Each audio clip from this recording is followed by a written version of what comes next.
Greetings, everyone, and welcome to the Black Book Show. I'm the host, Makonnen Sankofa. I'm author of the book, The Rise of Rastafari, Resistance, Redemption, Repatriation, and also author of the book, Life in Gambia, the Smiling Coast of Africa, as well as being organizer and host of the Black Book Show. For those who are not familiar with the Black Book Show, the Black Book Show is a platform that happens once a month, a virtual book tour online via Zoom. Hence why we're here this afternoon or this morning, depending on what location you are. It's about promoting authors of African heritage throughout the world. So we've got some authors that are joining us from Lagos, Nigeria, some in Canada, some in UK, some in USA. And each author is going to have a certain time to share their story and talk about their book. So without any further ado, I'm going to go on to a first author. Now, the first author is going to be Dr. Tamara Foley. Now, she's not only just an author, she's also a publisher, and she does consultation for authors. Her publishing company is called Garwell Publishing, and she's also, her other company is called Education for All Now, which also helps authors. As well as being that, she's also one of the sponsors of the Black Book Show. So Dr. Tamara Foley, I'd like you to come on and, tell us about either your Cassie's Big Change series, or if you want to talk about your publishing and consulting, I'll leave that up to you. But I would like to welcome you onto the platform. Please start by telling us where you're based and introducing yourself, and then go into talk about further. Good morning. I am in Illinois, in the Chicagoland area. And today, I am going to really not talk about my books, but talk about a collaboration with 5 other authors that I'm involved in. I first want to say thank you, Makonnen, for having this platform. And as I've been listening to people, I see that people are connecting. And I think that is a wonderful, wonderful thing. So whether you're in the same country or the same city or wherever, this connection with other authors is really, really important. So today, I have a child series, and it's called Cassie's Big Change. My first book was Cassie's Big Change, How COVID-19 Changed the Way We Learn.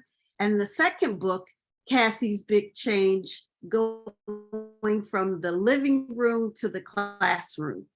And those 2 books are available on Amazon, Barnes & Noble, Target, online, and also at my the website, cassiesbigchange.com. But today I want to focus on a collaboration with 5 other authors, and we will be launching a holiday series, a holiday book box. And that book box will focus on social emotional learning. So every author that has a book or coloring sheets are authors that write and focus on social emotional learning. So I want to introduce you to some of the authors this morning. The first author is Dr. Devin Tillis, and her book is Who's to Say? Okay, and this is a book of affirmations that will empower children to be their own cheerleaders. It will help them to learn how to deflect the untruths thrown their way by others or even themselves. The sooner that they can build self-confidence and learn to talk to and about themselves with positivity, the better. So once kids believe, then they can achieve. And she is one of the authors, and the book, her book, will actually be in the box. And Devin is in Birmingham, Alabama. The next book by Anisha Jackson. Anisha Jackson is a school counselor, and this book is Queen Kia's, an 8-step guide to friendship. Queen Kia is the smartest and most wonderful know-it-all. She gives advice to kids on how to succeed in this world, and she brings the 3rd graders so much joy. In this 8-step, no-nonsense guidebook, Queen Kia shares her knowledge in all things friendship. So, from learning how to make friends to learning how to let them go. All right, and so this is Anisha Jackson. Her book is also in the box. The next book is Faith Freckles, and this is a book to build self-esteem for young girls with freckles, especially young African-American girls. she struggles to see herself as beautiful. But with the help of Mackenzie's friendship, she discovers the magic of her special spots and learns the importance of self-love.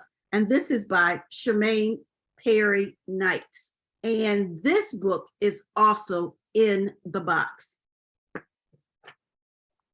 And the last book in the box is written by D.M. Whitaker and her son, Deuce Whitaker. And the book that will be in the box is The Scary Dinosaur and the Stinky Skunk, a fable with accepting differences and making new friends. And this book is teaching children how to apologize, say they're sorry, and problem solve with their friends. And this is a story about something that happened and something broke. And the character had to learn how to apologize, and the other character had to learn how to accept the apology. And this is another book that will be in the box. In addition, there will be coloring sheets that you can download digitally, and they will, Cassie's Big Change coloring activity book, and then there's another book. Also in the box are crayons, there'll be candy canes, pencils, and bookmarks. Each book will have their own bookmark, and that will be in the box. And the box will be available October 1st. Certainly, it's a great box for a great price. And the price is $44.99. And so you're getting 4 great books from 4 African-American authors. So thank you so much today for allowing me to share this collaborative project.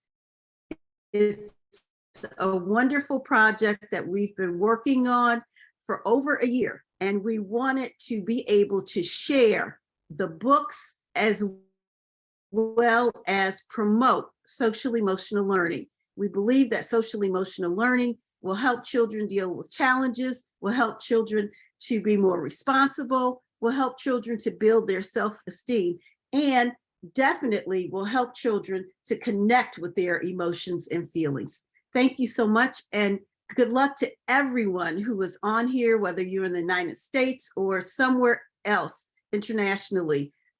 Good luck with your books and with promoting your books. And thank you so much for using this platform. I am Veronica Brooks, and I am the author of Wealthy Life Skills. And this is dealing with building up your actual finances, but we know wealth comes in all kinds of ways. It could come in joy, peace, happiness, and things of that nature. But the first book that I had wrote starting with wealth was 90 Days to Start Gaining Wealth. And the thing is, when I started writing 90 Days to Gain Wealth, it was because I was having all these issues in my marriage. I have been married for 39 years, and I had to make a choice because we were getting into all these arguments, and then the business, crashes and things like that. But I had to make a choice to either build my husband up or tear him down. So I decided to go out there and learn more about wealth. So this, as my search began, I wrote the book 90 Days to Start Gaining Wealth, as I mentioned. And I talk and I teach about using your own skills and your own abilities to create the wealth. And the reason why I know that it works is because I tested it on so many women and men, just taking each step by step and dividing up what the needs we need and the wants that we want. We have to divide those things up. But 90 Days to Start Gaining Wealth, it starts off with a natural skill. It starts off with things that you do normally, if you like getting on the video, there's ways to make money there. You can also do things such as just a talk show on a video and things like that. So when I began talking about this wealth, I set up different type of jars and things of that nature. And there's so many things out there, and listing each one, like say, if you want to go out to dinner and eat. So this jar, you can start off with $10 or whatever you have. You can start off there. But you name that jar, you know, I want to go out to eat. I have to pay my bills. I have to get gas, anything like that. Well, when you list those things like that, say, for example, you know, going out to eat, you know, sometimes you have to stay home and you might want to eat just a peanut butter jelly sandwich. But the thing is, if you don't have anything in that jar, that means that you cannot go out to eat. It's very disciplined. And that's one thing that I teach about, is being disciplined, the needs and the wants in the 90 days to start gaining wealth. And so I went on over to just talking about wealthy life skills. And that is just a carry on from 90 days to start gaining wealth. Because when you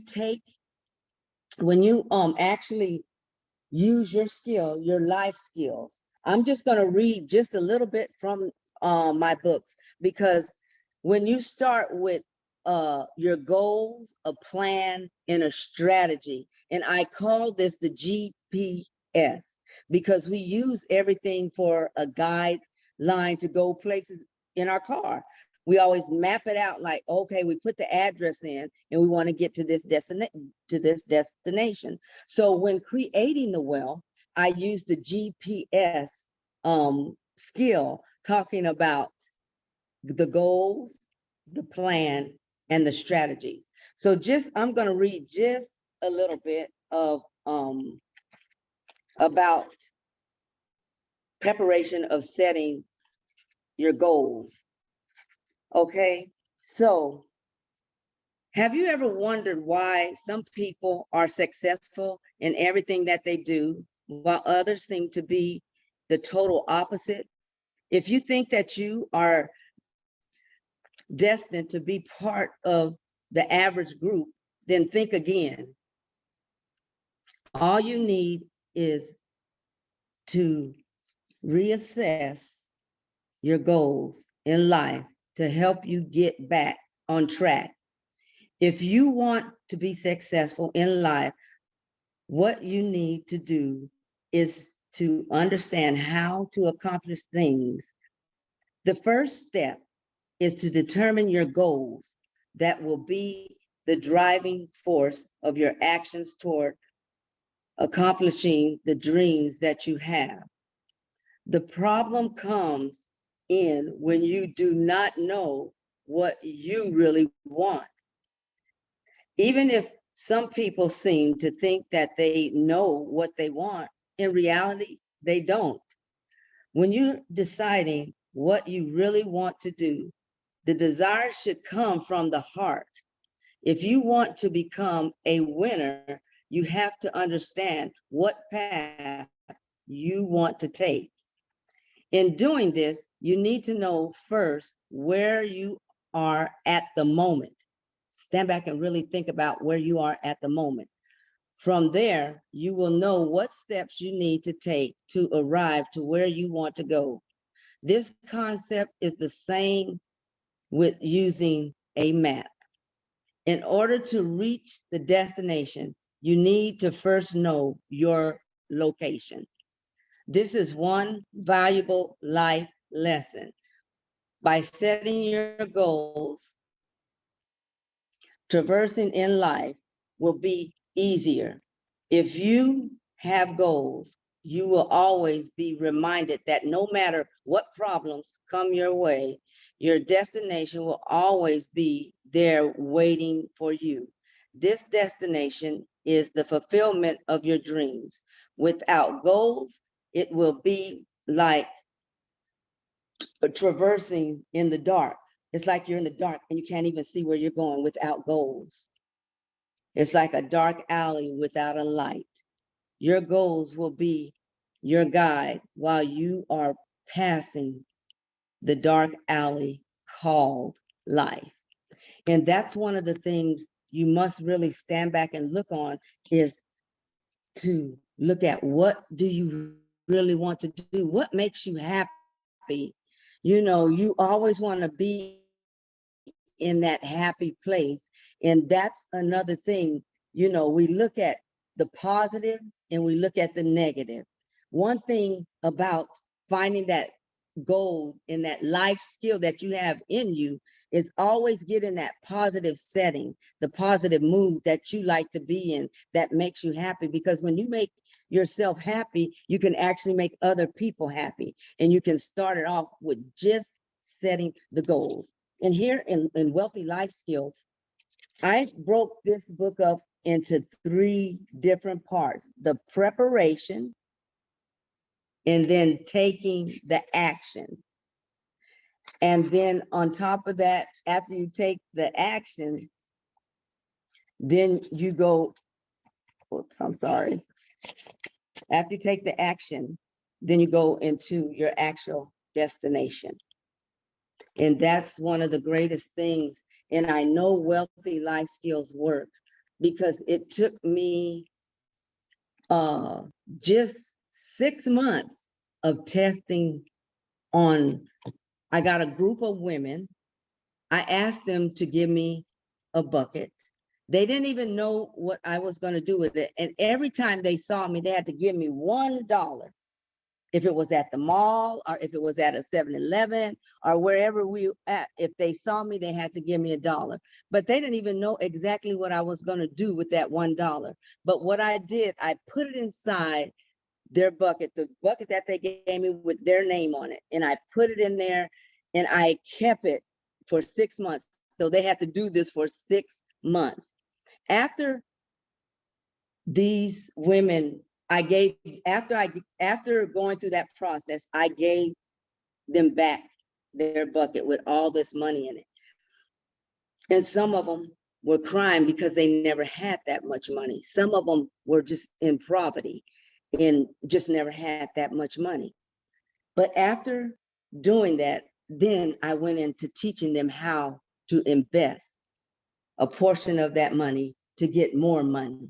So that's what 90 Days to Start Gaining Wealth is about, and Wealthy Life Skills is about. It's helping you to accumulate and set up a GPS, a goal, a plan, and a strategy so you can succeed in your wealth goals and be creative with what you already have, your God-given talent, you know, the things that you desire. That's why some of us are artists, some of us are photographers, some of us are programmers, because it's a natural skill that you can use and create the abundance for your life in wealth. So that's all I have to say for right now with Wealthy Life Skills and 90 Days to Start Gaining Wealth. And you can always contact me at www.veronicabrooks.com, and all my information is there. Listen, it's an honor to be here. My name is Hines, and I'm from Toronto, Canada. I know there's a couple of other Canadians here, and I had the privilege of connecting with Makonnen some months ago, and I'm just really excited and blessed by this opportunity, but more importantly, what this organization is doing around the world, bringing Black authors together to share not only about their accomplishments, but you know what, to encourage each other and lift each other up. And you know, I've been in a number of sessions here, and I'm just really, truly blown away by the talent and the skills. No matter what age you're at, what experience you've got, you have something to say. You've been doing that through your books, through the various accomplishments you've done. So congratulations to all of you on your successes. I'm going to focus on, I'm also an author and I have a publishing company, and the publishing company is called Truth Communications. And I'm going to focus on that presentation today. I do have a presentation for my book, but that's going to be next month. Okay, I'm scheduled to be on next month, so I'm not going to focus too much on the book. And I'll also put the information about the organization as well as the book, the link to the book afterwards. Can you see my screen that I'm sharing right now? Not the we can see it. but the presentation. Just want to make sure. Let me just make sure I'm sharing the right one. Yeah, we can see it. It says it's got the logo Truth Communications Media. Okay, I'm going to make sure I'm sharing the right one. Okay, that's a presentation you should be seeing. Full screen. Yeah. Yep. Yeah, we can see it. Excellent, excellent. Okay, so thank you. I'm just going to go through this real quickly. Okay, and then I can, if there's any questions, we can certainly ask those. All right, but here we go. So Truth Communications was actually an organization that was downloaded to me a number of years ago. I mean, divinely downloaded. I'll just leave it at that. A transitional time I was in my life, and I was going from the corporate world to my own businesses and so on, and some family things we were involved in corporately. And so Truth is an acronym that came to me as trusting righteousness under the heavens. I didn't make that up. It just came to me, and I ran with it. And it was what I felt it was going to be a digital publications and media corporation. I mean, that's what was basically laid out to me. And I went and I bought the domain name, and I built the business plan and all that. And it went immediately published a magazine right after that, a first of its kind, a 32-page high gloss magazine. Never did that before, and it was just phenomenal how it all just came together. But anyway, that was several years ago. Now, Truth, we're bring your dreams alive. That's our goal, and that's part of my passion, is to help people to closely with writers, really in the context of self-publishing. Okay, we're not taking royalties. I've got my own platform, which I'll talk a little bit about, but as it relates to getting your book out there. You already have your book. Okay, great. If you want extra marketing, and we can certainly do that in a digital realm. My expertise is in technology and the digital space, including digital marketing and so on. So this is an example of my book here, but this is what, the presentation I'm just going to take you through, I start out with. All right, so publication and marketing services, really a digital focused services that we provide, helping authors and businesses, small businesses alike, to bring their dreams to life. It could be a book, it could be a poem, it could be a magazine, whatever that need is to publish, to get that message out there. We work very closely with our skilled end-to-end talent to publish that content for you. We focus, as I mentioned, on digital, but doesn't mean you don't get print. You do get print. We just don't, unlike some of the traditional and larger publishing companies, you invest in thousands of dollars to get, X number of copies that may sit in your garage. We focus on getting you results. We focus on getting you your digital copy in the digital space, but also to the printed space and across the various platforms, Ingram Spark, Creative Space, KDP, which is Amazon. And this is an example. This is something that I've created, okay, that we use to walk you through a process. We take your author's manuscript and we walk through the various stages. We'll create an ISB and we'll help you with it, getting the ISB, and we'll get you the publication, the proofing, and the cover design if needed, and all the way through the design. All these stages we work with you, and you approve each of the stage before we move into the final stage. And along the way, we'll help you with some pre-sales if you want to do illustrations and images and so on. We'll work with you on that too, and we make sure that they are licensed so that you're not at risk in getting sued later on because you've chosen images that are not proper. All right, so this is just a high level, and as I said, I can go through details at a later time. We work with you on a cover design. If you don't have a cover design, we'll create one for you. Or if you want to take an image and you want to expand on that, we'll help you do the entire cover so that you approve of it, and we'll even provide you multiple covers. Editing services, we provide you proper editing services so that your text is readable, your text is clean, your text is professionally edited, and all of this is very cost effective that we do. I manage that whole process with my team. And audio production, production of audiobooks. If you'd like to have your book in audio format, some of you, we're going to the age where audio, everybody's so busy, and so to have the opportunity to be able to read to be able to read and listen is just an incredible bonus in the world that we're in right now. And then, of course, digital marketing services we provide you. And I'm not going to read all this. I'm just going to quickly go through this. And of course, strategic promotional services that we provide, whether it be online or you want to do a live session or Zoom sessions, whatever those types of things are, including promotional materials and so on to help you. So the whole gamut we'll help you with, and each of these are different stages. These are just some of the publishings that we've done so far. Okay. These are just some of the things, and this is, you can see, this is from my platform. I'm going to show you shortly, but this is from my platform. Your book will be shown on any device. And you can see here, these are some of the books that we've published, okay, including my own book that's coming up in a couple of months to be published. And this is the first magazine that I mentioned that we published many years ago. So I'm very proud of what we've accomplished and what we've done. My goal is really helping people to reach their goals and their dreams. And this is my book. I mentioned, already a few times, which is Reclaiming a Digital Gold, and it's about your data, the power that your data you have. Every one of us have a device, a technical device. A phone would be phone, iPhone, Android, or whatever. Every time we go online, we're leaving a digital footprint. And my book talks about that, how that information is being used, not in just privacy, but a lot more than that. I'm going to talk about a lot more of that on my book next month. So I'm going to leave it at that.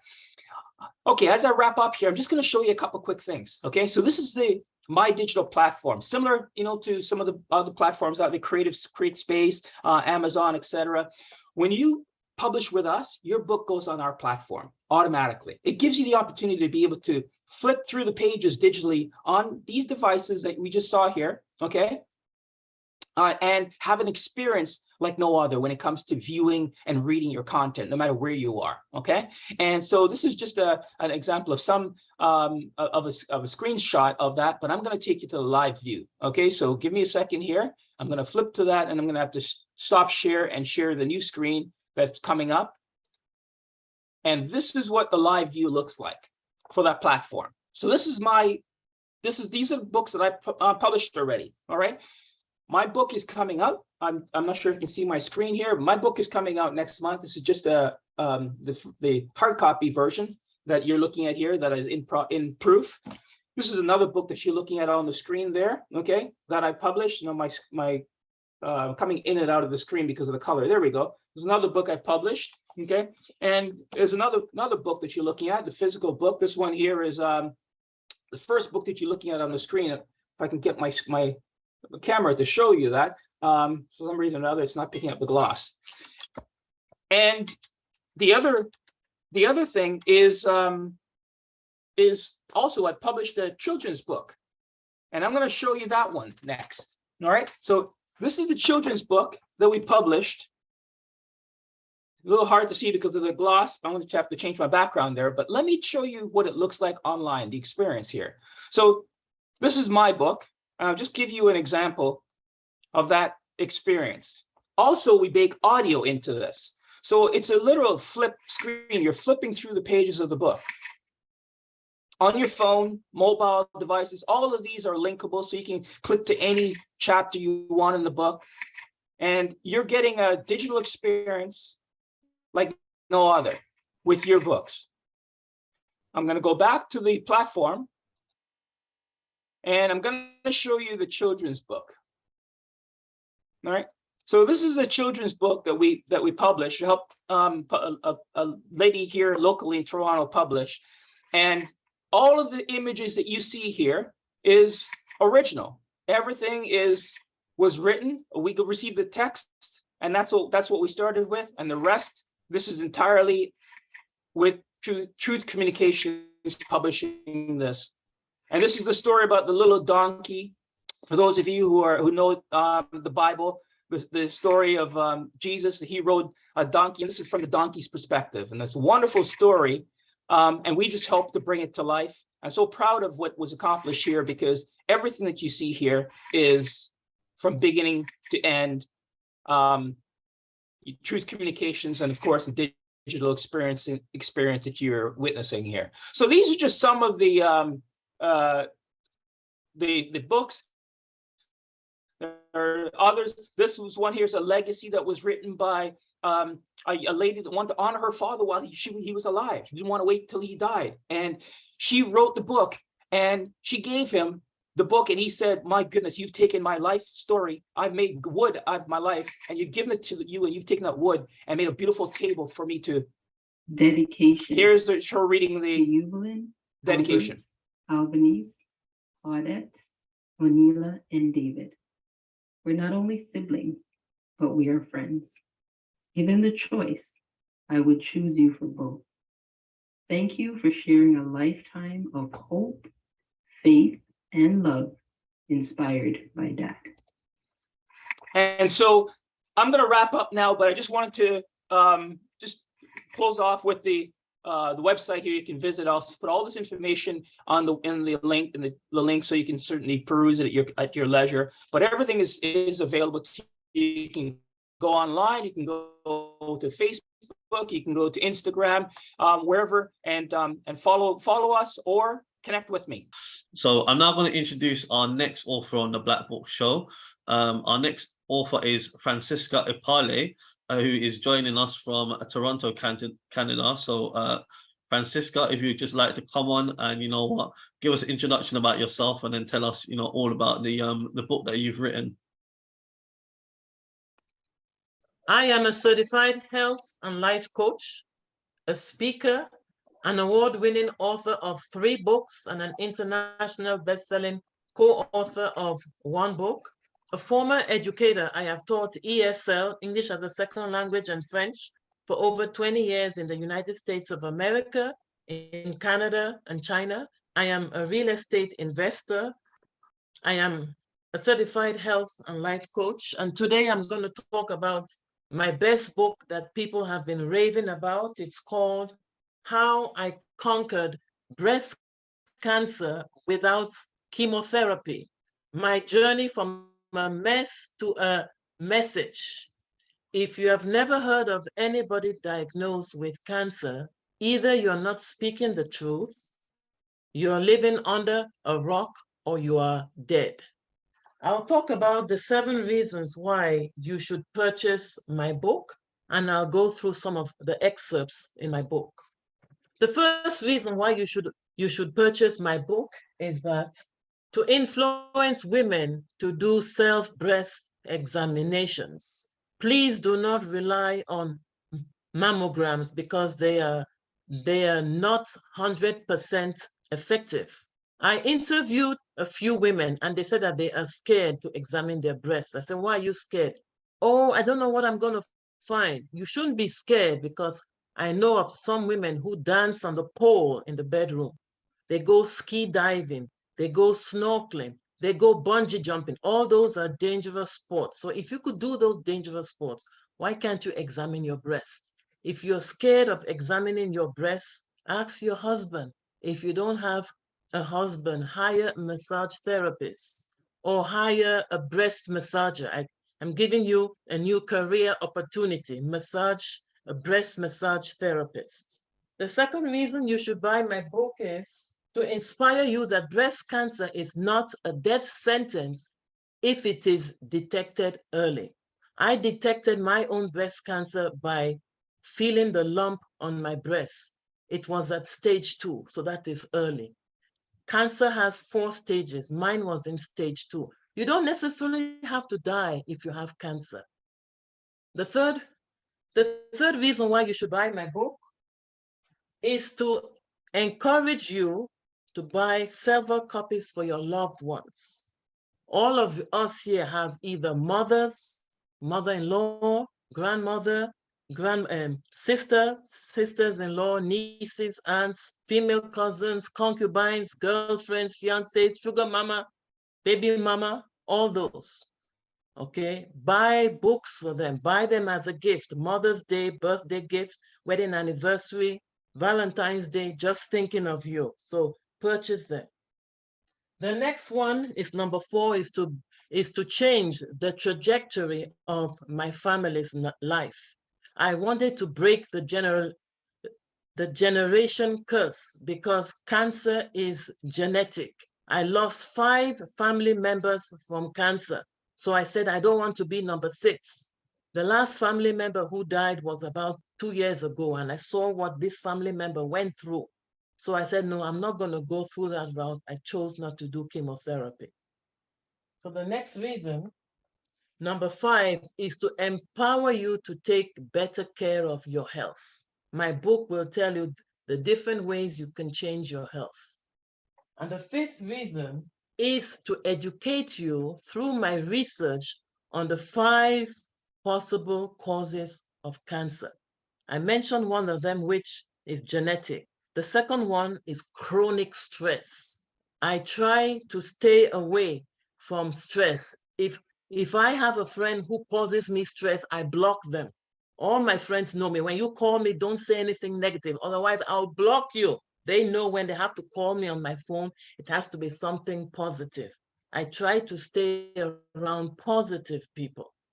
So the 7th reason is, according to American Cancer Society, 1 of 8 women will be diagnosed with cancer, with breast cancer in their lifetime. So if you know that, you need to purchase a book, even as a preventative measure, because you could be one of those 8 women. So those are the 7 reasons why you should buy my book. Now I'm going to go through some of the chapters in my book, so you have an idea of what each chapter is about. So the first chapter is about the Genesis, and I took that from the Bible. The Genesis is a background story on how I was diagnosed with breast cancer. As I said, I caught the lump by myself. The second chapter, the necessary lifestyle changes, things I had to eliminate and do differently to get rid of my cancer. And the third one is holistic nutrition, how I followed a strict diet and I had to omit dairy, meat, wheat, and sugar. 4th chapter, supplements. I take extra supplements, especially during the COVID. I took 10 additional supplements, 5 in the morning, 5 at night. And the 5th chapter deals with intermittent fasting, the frequency of eating meals. I ate 2 meals instead of 3. And the 6th one is to plant good seeds. I gave back to my community in different ways. One way that I gave back was to feed the homeless on Sunday. When I bought my new condo, my real estate agent advised me to get a pastor who would bless my condo. And when he came to bless my condo, he asked me if I would like to join them to feed the homeless on Sundays. And I said, yes. I felt if President Obama, former President Obama, Michelle, and his family, they could serve soup kitchen on Thanksgiving and Christmas, why can't I? So I did it, and I did it for about 1 year. And chapter 7, it talks about self-care, the different ways I took care of myself. And number 8, I fertilized my body. It means things that I did to my body to make me more healthy. For example, soaking in the sun. As Black people, we don't get enough vitamin D. I live in Canada, we don't have enough sun. I make sure I soaked in the sun. And number 9, the power of faith and hope.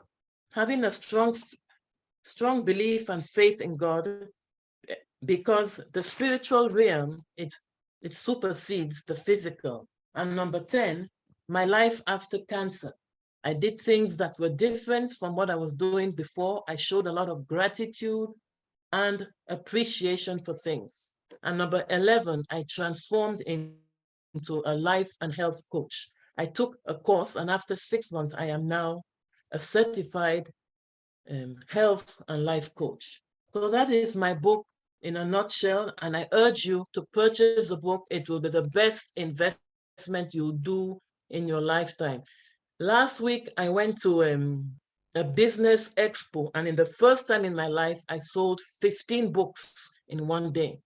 They've even invited me to come back October 15th. They're going to do another event. So if you want me to speak about my book at an event, please contact me, and you can find me on Facebook.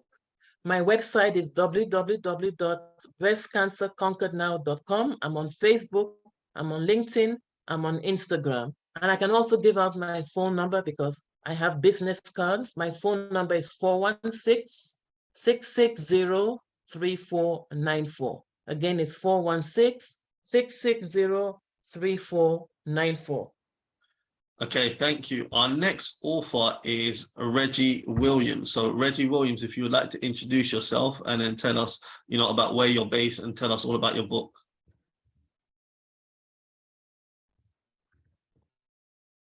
As I stated in the beginning, I am from North Carolina. I'm a grandmama's boy. So when you walk into a house, my grandmama would have me say, you speak to everyone. So hello to all. Makonnen, I thank you for this platform. It's a wonderful platform. Everyone who has presented thus far has provided some interesting information. So I'm definitely willing or wanting to connect with a few people. As always, before I have any conversation, I always give honor to God, but I also give honor to the ancestors because it's their shoulders and their struggles in which I stand on, and without them, there's nothing that I could do or be. And so with that said, I am Reginald Williams. I'm the author of A Marginalized Voice. I reside here in Laurel, Maryland, which is on the outskirts of the suburbs of Washington, D.C. We're neighbors, as I stated earlier, with Dr. Anthony. Before I tell you about my book, let me tell you a little bit about the subject of the book. In America, and probably having some conversations with Makonnen, this happens in other places as well. When you turn on your television, you'll see images of young Black boys, and you'll hear these stories about the things, the egregious things they're doing. They're robbing, they're stealing, they're selling drugs, they're doing all sorts of things. And we paint this picture of them as being, we hear the word thug, gangster, we hear all these words.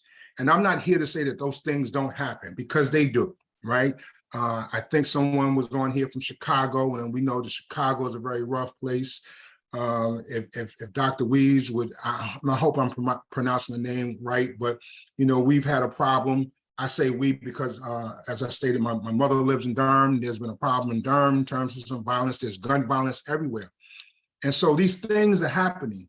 And what we oftentimes don't do is we don't ask, we talk about them happening, but what we fail to do is we fail to ask why they're happening, right?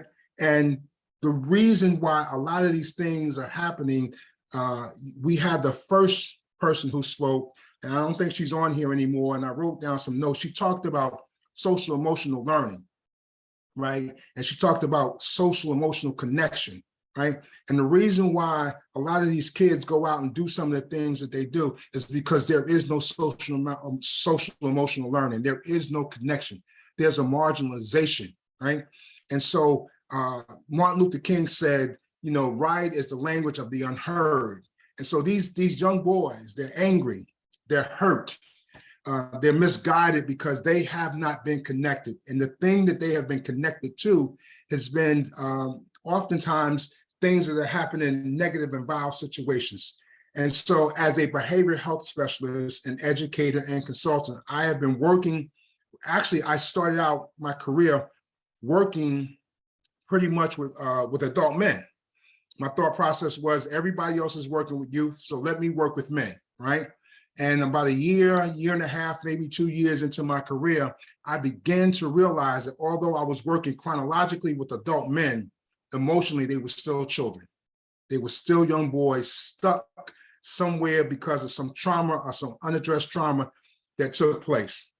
And I was on a radio program, probably 2016, and we were talking about, the subject matter was manhood. And a caller called in, and this is what he said to me, and I'll never forget this. He says, I'm 63 years old, and I've been waiting my entire life to hear what you just said. that thing affected me because one, first of all, I didn't know what I said, and he was emotional when he said this. I didn't know what it was I said that made him emotional, but what I gathered out of that was, wow, this man has been living 6 decades and no one has affirmed whatever it is that he needed to be affirmed.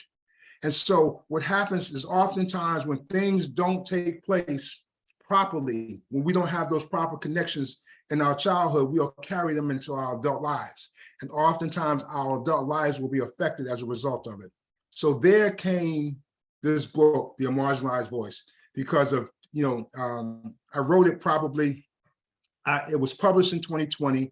I think I actually started writing it around 2013 and just kind of sat on it.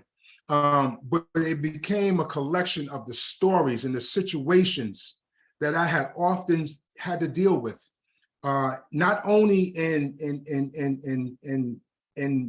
courtrooms or not only in prisons, but also in churches, also in colleges, also in high schools, right? The fact that these young brothers were not heard and that they had no connections and that their genius in terms of who they are was oftentimes was muted, was marginalized, was, the subtitle to my book is Devalued, Dismissed, Disenfranchised, and Demonized, right?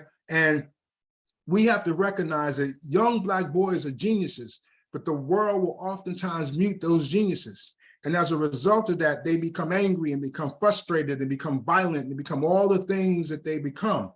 And so I just began to tell those stories. I began to recognize that young Black boys did not have a national voice, right? I say this all the time. Black boys are not the only group of people or only population of people who are marginalized. Black girls, Black women, immigrants, the LGBTQ community, everyone is marginalized.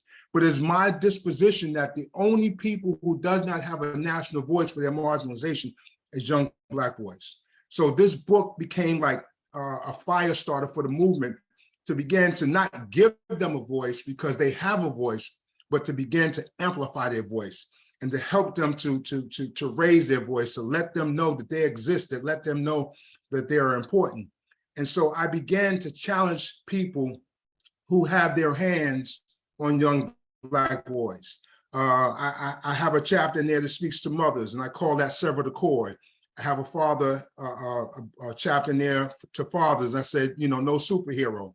I have a chapter in there for educators, and I call it indoctrinated teaching, right? Because we don't have a public education system, we have a public indoctrination system, right? And so I began to challenge the educational system in terms of how they're working with our young Black boys.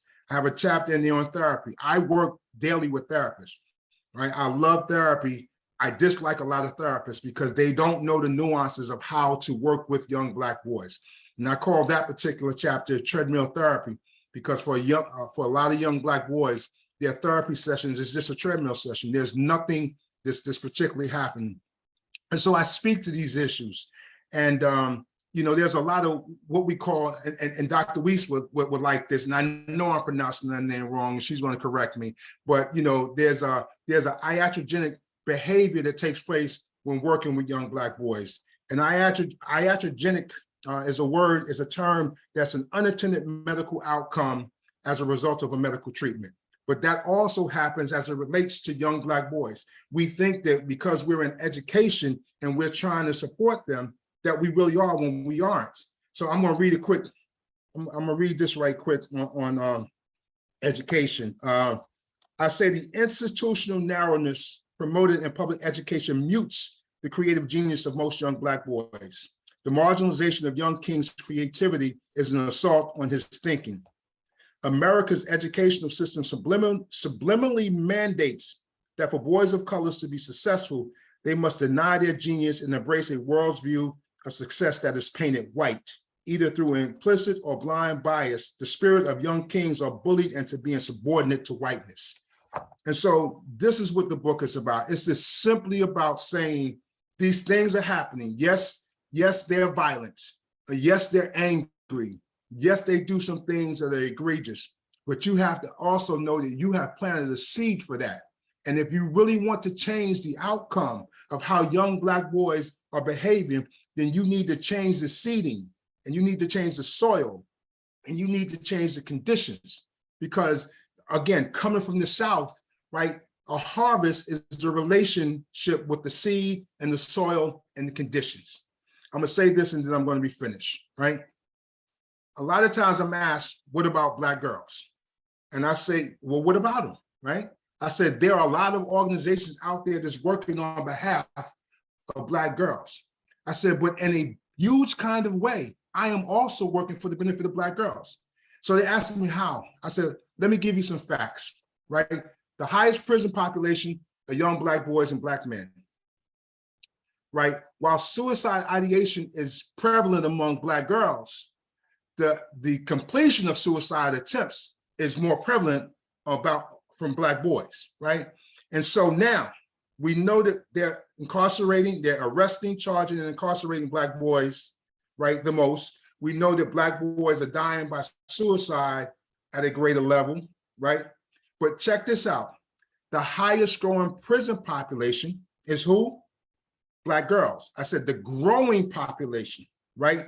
The highest growing suicide attempts is who? Black girls.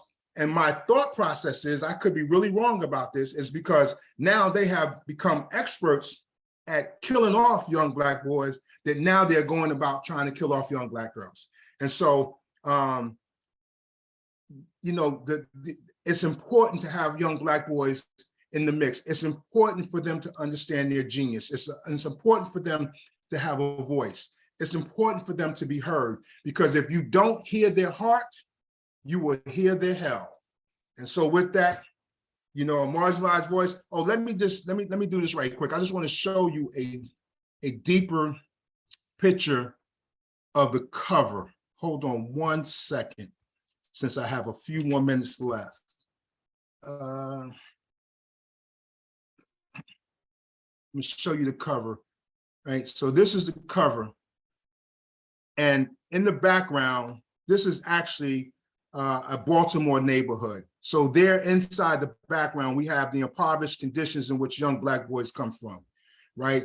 If you look over here, this is a tear, and the tear is blood-stained, right? Because not only are these young boys crying because they're hurting, but it's blood simply because the world is cutting them open because they're not allowing them to be who they are.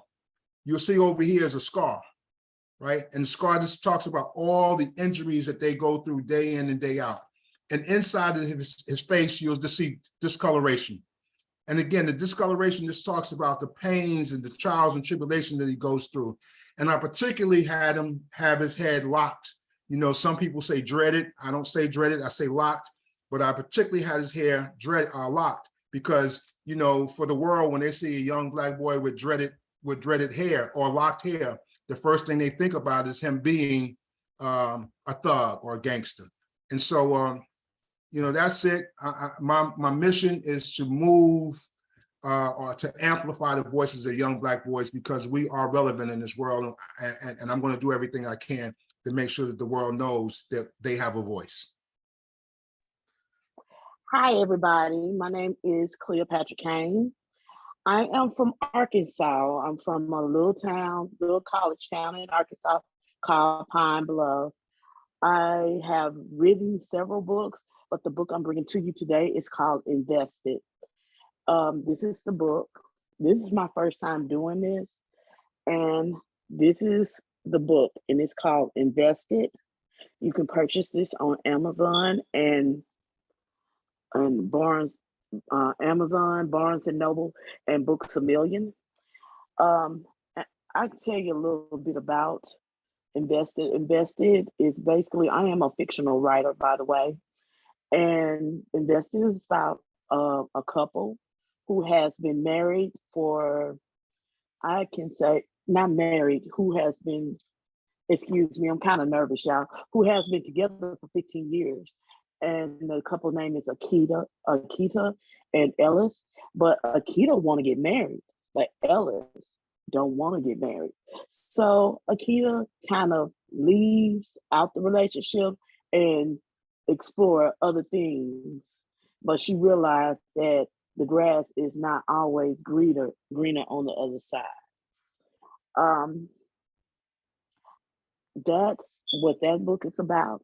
I wrote several books. How I got started in writing is, I've been writing all my life. I've been writing since I can write words in the second grade. And I've been writing books and publishing books for the last 10 years. I've been, as far as writing, I have been recognized as Who's Who Arkansas Poets with Z Publishing. I've also written short stories and a lot of other things. I have a blog too. I am like a jack of all trades as far as writing. I have children books, Simply Delaney series, but I have like a lot of books. I love writing. I just love to write. I love to write about things that people can relate to. I really don't have very much to say. I just want to get on here and talk about my book, Invested. I am writing a few more books. And if anybody have any questions, just let me know. And you can get in contact with me at cleokane@gmail.com. Right, let me go on to our next author now. Our next author is Jasmine Weiss. So Jasmine, if you could start by introducing yourself and then tell us start first actually by saying where you're based, introducing yourself, and then go on to tell us all about the book that you've written.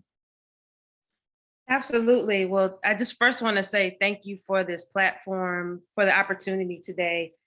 Such a phenomenal experience to get to hear from all of these amazing authors and all of the different topics that each of you all are trying to address. So I appreciate just being on the platform. So my name is Dr. Jasmine Weiss. I'm a pediatrician. I am the founder of a company called iDream and the author of my new children's book called What Will Cami E Be? And I'll share a little bit about my journey as a pediatrician and what inspired me to write this story, and a little bit more about iDream. And so with that being said, I just want everybody to take a moment to think about when you realized you knew what you wanted to be when you grew up. And maybe it's changed, right? And that's okay. I like to share that it's okay. But I just want everybody to think back to when you thought about it for the first time. How old were you? And so with this story, What Will Cami E Be? My goal is to help children, starting as soon as they possibly can, to think about all of the different opportunities available to them and inspire them to dream really without limits, as we like to say at iDream. So Cami E is a tribute in a way, and I'll share a little bit more about my inspiration for that and my personal journey, and why as a pediatrician, reading is so important to me, and why I feel like that should be shared with parents, caregivers all around the world, the importance of reading, especially at an early age, to our children especially. So this story was written as a dedication actually to my parents, right? So to Kimmy and Eddie Weiss, they really encouraged me my entire life to dream big, right? I was actually born prematurely, and I was in and out of, the pediatrics office going to seek care for my asthma all throughout my childhood. And I remember around the age of 8 years old, really figuring out, wow, the pediatrician makes me feel better, and this is what I want to do. And my parents, my family, my grandparents, my aunts, my friends always supported that. And so my mission in life has always been directly tied to that support and love and that network. And I want to impart that on future generations so that they can also positively impact the world. And I had to bring up my faith here because, as some people have mentioned, my faith is something that's a foundation for me that continues to propel me forward as I think about unique ways to not only treat the physical and mental health of our patients, but also to think about their well-being and their futures. And so with that, I'll share a little bit more. So iDream is my new children's book, and I want children to really think about the main character. Her name is Cami. And Cami is on a journey to figure out what she wants to do in life. And her nature friends help her along that journey. At first, she's pretty disappointed because she doesn't know what she wants to do. But over time, she comes to realize that she can do anything she wants. And I want children to learn that at an early age, that there's nothing that's off limits. And we've had individuals say, like Reggie mentioned, you know, you see stereotypes of what we can and can't do.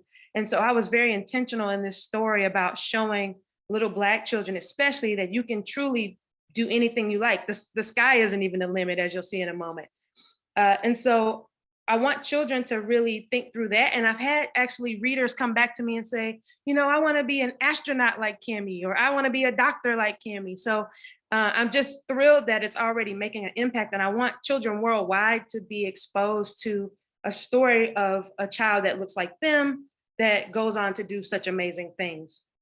And for parents, I want to impress on them the need to start early in giving your children options, regardless of what you've been able to accomplish or what a caregiver has been able to do in their own life, right? I want them to see that, wow, my children or my child lights up when they see this particular character, or they light up when they do this. How can I support that little statement that they may make at 8 years old, and how can that transpire into something that they do lifelong, right? So I truly want parents to think through the dreaming aspect. And then as a pediatrician, and as our nurse said earlier, that stethoscope means something. So families come to us daily. I'm an assistant professor at UNC Chapel Hill, the college here at the School of Medicine. And I see patients along with residents who are in training to be physicians. And we impress the importance of reading really from out of the womb. So we start giving books at 6 months to our families all the way through age 6, because we know that the more words children hear early on, the more their language skills develop, the more their communication skills develop, the more parents and caregivers interact with their children, the social skills develop, all around books and around reading. And so this is my first book, but I hope to write others. I hope to expand the Cammie series. And I want parents to understand that even if you can only read 10 minutes a day, even if your little toddler is running around and you have to read to them when they're in the bathtub, just taking that book out and reading a physical book has so much meaning for our children. And so here are a few illustrations from the story. I just wanted to say thanks to my authors, Vladimir, Sibu, and Taylor Exum. This is Cammie trying to figure out what on earth is she gonna do, right? And these are some of the possibilities that she comes up with, including sitting on top of the world being a scientist. So not even the sky is the limit. You can dream beyond the galaxy. And so I talked a bit already about why reading is important from a pediatric perspective. And it's been alluded to, representation matters not only in books, but in medicine. So here in the United States, only 5% of all doctors are Black. So we have a lot of work to do when we think about the communities who are often suffering the most from preventable illnesses and from medical conditions. And so my mission is twofold. I want to encourage reading in our younger children, inspiring them to think big and broadly. But I'm also very, very interested in helping children to learn about health careers and the wide variety of health careers, the variety of types of physicians there are, the variety of types of nurses there are, physical physician assistants, nurse practitioners, just so many fields that a lot of us don't see in our community, myself included, growing up. And so with that, I have a fall health careers boot camp coming up for high school and college students through my company, iDream. It's a 6-week program. It's virtual, so anyone from around the world can join. It's on Tuesdays at 7 p.m. Eastern time, and we'll actually be having one-on-one conversations with Black health professionals, and not only conversations, but the students will then get to go through medical cases with the professionals, real-world cases that we've developed here at iDream to help children see how the things that they do, specifically around sports this time, when you have an ankle injury, you go to a doctor, you go to a physical therapist. There's also always an orthopedic surgeon on site at a football game. You know, I just want them to know that you can be in close proximity to sports, which a lot of people love, both boys and girls, and see that health professions are surrounding those things all the time. So I wanted to show you a brief clip of that.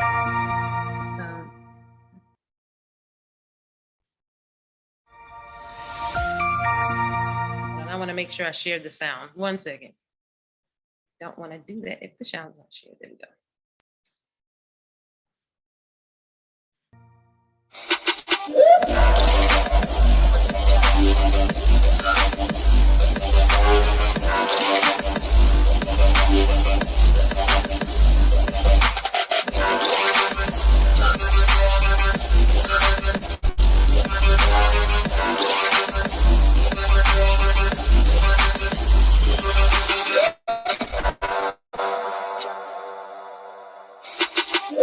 So I will stop there.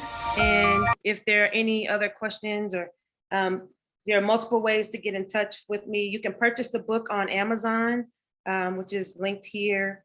And then I'm available for speaking at elementary schools and high schools, middle schools, not only for CAMI, but also about my experiences as a pediatrician and why dreaming matters and why our health matters to us as children. So I can be reached, if you use this code at the bottom, you'll have access to my LinkedIn, my email, everything is there. And these are the websites and some of the social media handles that we have. So I'll stop there if there are any questions. Okay, thank you very much, Jasmine. So we're now going to go on to our next speaker. Our next speaker is Dr. Taiwanna Anthony. So Dr. Taiwanna Anthony, who's joining us from Miami, if you please, tell us where you're originally from and then introduce yourself and then tell us, all about the books that you've written, please. Hi, everyone. I'm Dr. Anthony. I am currently in Miami on vacation, so I am not at the most professional best today.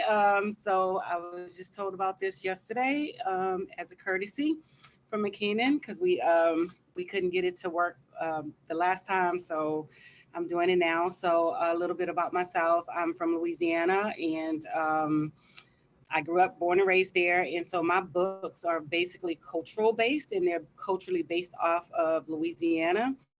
And the first one is at the Gator Park. And so in Louisiana, we actually have a place where the kids can go and see alligators and other animals. And it's called the Alligator Park. So my book is basically based off of the Alligator Park. And the main character in the book is called Roscoe. And so in this particular book, Roscoe wants to leave his home, which is the Gator Park. So throughout the book, he's going to each one of his friends and telling everyone that he's leaving and saying goodbye. And just before he walks out the Gator Park, one of his friends tells him, "Hey, alligator, turn back, it's not too late." He realizes that everything that he was looking for and that he was seeking outside of his home was already in himself. And he had to just believe within himself, and he could see everything that was already there. And the second book is called The Enchanted Columns, and this is basically based off of the town that I grew up in, which is Natchitoches, Louisiana, and it's in Natchitoches Parish. And yes, in Louisiana, we have parishes. Unlike other states, they have counties, so we still have parishes. So I am from Natchitoches Parish, and the second book, The Enchanted Columns, is based off of that parish in the college that I graduated from, which is Northwestern State University. And so the title is The Enchanted Columns, and in the center of the universe, in the university, is 3 columns that we all just go and hang out and take pictures there. So in the book, the little girl, who's basically a smaller version of myself, she is a loner. She doesn't have any siblings, and so she has this very vivid imagination.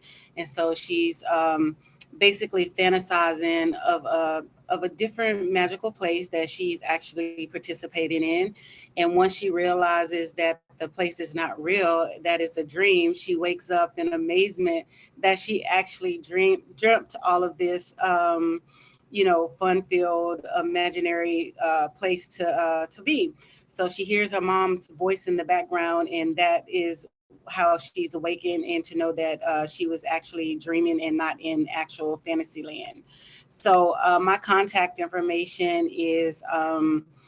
Taiwanna Anthony at facebook.com. I'm also on Twitter at Taiwanna Deshawn. I'm also on TikTok as Beauty and Brains. Sorry, I gotta lost a thought. Sorry. So my logo is Beauty and Brains, and so it's intertwined with the book. So if you just Google Beauty and Brains, I should pop up as well on any social media, and my name, Taiwanna Deshawn. So if you have any questions for me, you can leave them in the chat, or you can email me at beautyandbrainspgs@gmail.com, and I will put it in the chat. And McKinnon, I am actually going to exit the program at this point. So if anybody would like to contact me, you can, I'll drop my information in the chat. I also put the my flyer in the chat as well earlier, so it should still be there. So all of my contact information is there. So thank you guys for allowing me to have a moment to speak, and thank you, McKinnon. Hopefully I'll get an opportunity to do it again, and we could talk about that later. Thanks. Bye. Okay, thank you very much. That was Dr. Taiwanna. So let me introduce our next, well, actually one of the sponsors on the Black Book Show, Nubian Nigist Books. She's a book retailer, a bookseller. So Sister Lejet, if you would like to come on the platform, she's actually joining us from home today. She's normally at the markets now. Sister Lejet, we just letting you know, we do have some extra time, so don't feel rushed that you've got to get it done in like 5 minutes. So if you want to speak for 10, 15, you've got the extra time. I just want to let you know that, yeah? Oh, that's lovely. Okay, I haven't been on the Black Book webinar for a little while, so it's good to be back, Makonnen.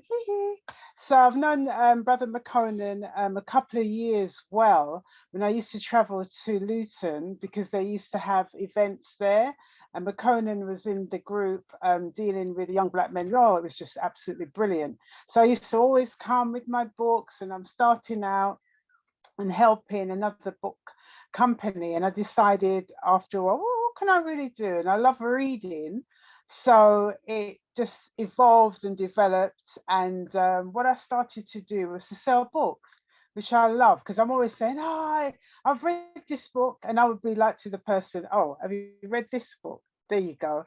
But I needed to do a business, and it's books that I love. So it's great to see you all from all over the world. And Makonnen, this Black Book webinar is getting bigger and better. And wow, the esteemed authors, you lot are all fantastic. Wow. I'm so greedy. I want each and every one of your books, because not everyone in the United Kingdom here has your books, and the rest of Europe. So that's what I was saying to our esteemed doctors that are on the platform today, like Francesca and Witty. You know, now I'm looking into getting some of the books translated, because we are in a very diverse, when I say diverse, it's coming from the African perspective, where some of us speak English, French, and Portuguese. So it would be nice to have the books translated. For example, Cheikh Anta Diop, he was a French speaking professor, a doctor, historian, etc. It was so many roles he had. And then his book was translated from French into English, and a revolution began. So I just want to say, Makonnen, well done on this platform, and also your second book. I haven't got it as yet, but the first book is very, very good, especially if you want to know a specific topic, which is on Rastafari with his book. Now, what I do, I've realized that over a period of time, I was just doing the norm like the rest of the other booksellers that are in the United Kingdom. We would be selling history books and what happened to us on our sojourn and via the transatlantic slavery period. And when I was growing up, there was no Black books, didn't really know of any Black authors per se, not like now. And this is a really wonderful time with the facilities that we have, the actual physical book, the ebooks, etc. So what I used to do is, like on a Saturday, you know, the girls, and my parentage is from the Caribbean, so we would have to do our work on a Saturday, and then when I finish, I would say, can I go to the library? And that was my escapism. And I would they allow you 7 cards, and I would take all 8 books or 7 books, and I'll be happy for the rest of the week, and then the loan was for about 3 months. So I thought that's where my passion and my love for books. So looking, and I looked around, and even then subconsciously I was like, wow, there's no Black authors. Right, back in the day we didn't really say Black or anything like that, so there was no authors. But a lot of the books that we had was from overseas and from America, so we always gravitate to the American market and read all the American author books, which whatever it was, we were just reading it. And I used to just specifically go to that section first, get as much books as I could, read them and just enjoy. So as years have gone on and we're starting to get more and more American books, and you know, like my age group plus, we're like saying, no, we need, where's our Black books? Gosh. So there was a few Black bookshops, and there was quite a lot at one stage. And one of the biggest Black distributors, he used to have a lot of the books, but the books were kind of more history, you've got cookery books, so forth. But I found that when I started to sell my books, I was on that platform as well, but it changed after a while, because friends would say, oh, Lejet, I've got a friend who's an author, I've got a cousin, I've got this, that. And I, as Brother Makonnen say, I actually am in the market every weekend, so Saturday and Sunday. And I finished work one day, and then I went into the restaurant, and then I introduced myself to this brother who was there, and I said, look, I'm not an author yet, but I am a bookseller. And he goes, what, you're a bookseller? Wow, my cousin, she's actually written a book. So I said, okay. We exchanged details. He said, I'll pass your details on to my cousin. So she came down and I met Maureen, and it was absolutely beautiful. And I haven't taken up her book. So many books I've got. But anyway, she came with her book and she had a leaflet, and I went, oh my gosh. She goes, what? I said, that's my brother. She goes, what? Alan is your brother? I said, yeah. Because he was in the army and he was a parachuter, etc., etc. So she actually interviewed him, and he was actually in the book that she wrote about the Caribbean men and women that was in the Air Force as well, and the services that they did in the army. And it was absolutely wonderful. We're still good friends. We still contact one another. So a lot of the authors, I've actually become friends to you all. And it's been a wonderful journey. So I'm going to just share some of the books. Like, for example, this book is in Twi. And that's the Ghanaian language. And this is the author, who's Kwao Akunkwe. I hope I pronounced it correctly. And that's just is John Compson. And he's a senior. And that's in Twi, and this is another one, Through the Glass Ceiling. And this was recommended to me. He's written about 7 or 8 books through my friends. So a lot of people who I know, they look out for me. And if they hear somebody's an author, then they get back to me and they say, you know what, Lejet, you've got to contact so-and-so for their books. And that's how I build my niche, because a lot of the books, when you look around, it's similar, but my one is slightly different. And it's beautiful to have all these books. Here's another one, the poetry. She's done 3, 4 books now as well. Right, my books, I don't just do like novels. I do all different topics. But the beauty of it, my special niche now is, of course, you're from abroad, which I will love to have each and every one of your books. But the British voice is not really being heard. And we, over the past, especially with that so-called COVID pandemic, a lot of people have been sitting down and thinking, what am I going to be doing? And they have been writing. And it's just been a wonderful time, getting to know some of the authors as well. Now, there's a lady, her book is called A World Without Sickle Cell. Now, on my table, when I display my books, this is by Peace Aditoro. And she talks about sickle cell that affects us here in the UK, America, Canada, wherever we are in the diaspora.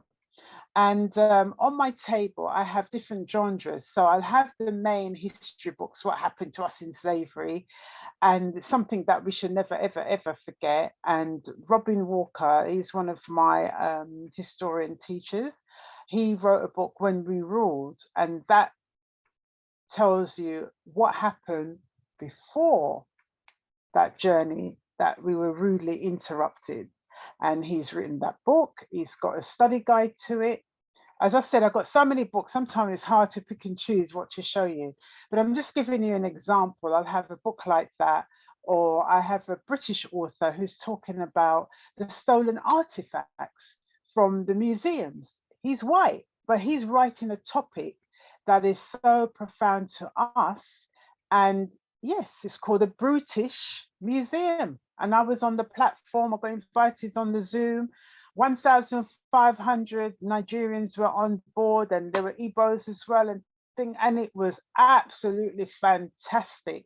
He was just literally saying, give back the artifacts to the brothers and sisters from Africa.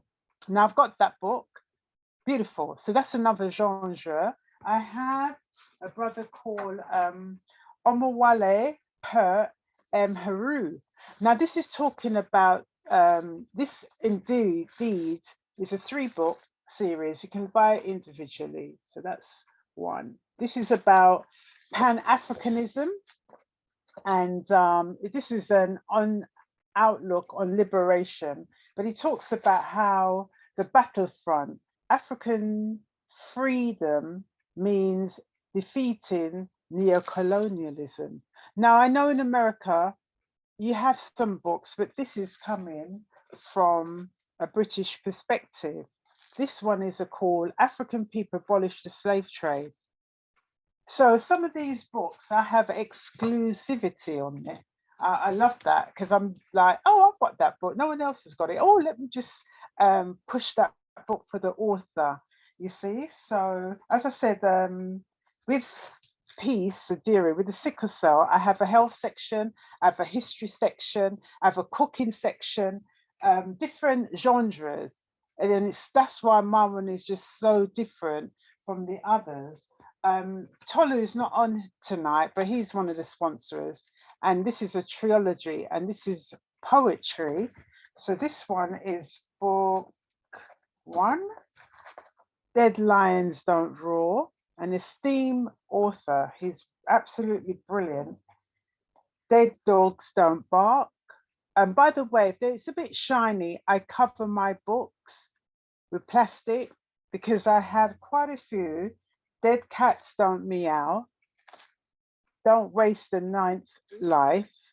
I cover my books in plastic because I had a few customers that come to my table and they wouldn't touch my books. And I was thinking, oh, what's the matter with that person? Sorry.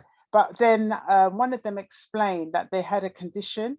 So the thought of so many hands being on the book, I was like, wow. And then another friend of mine, he covered his books. So that's why all the books have that gloss to it.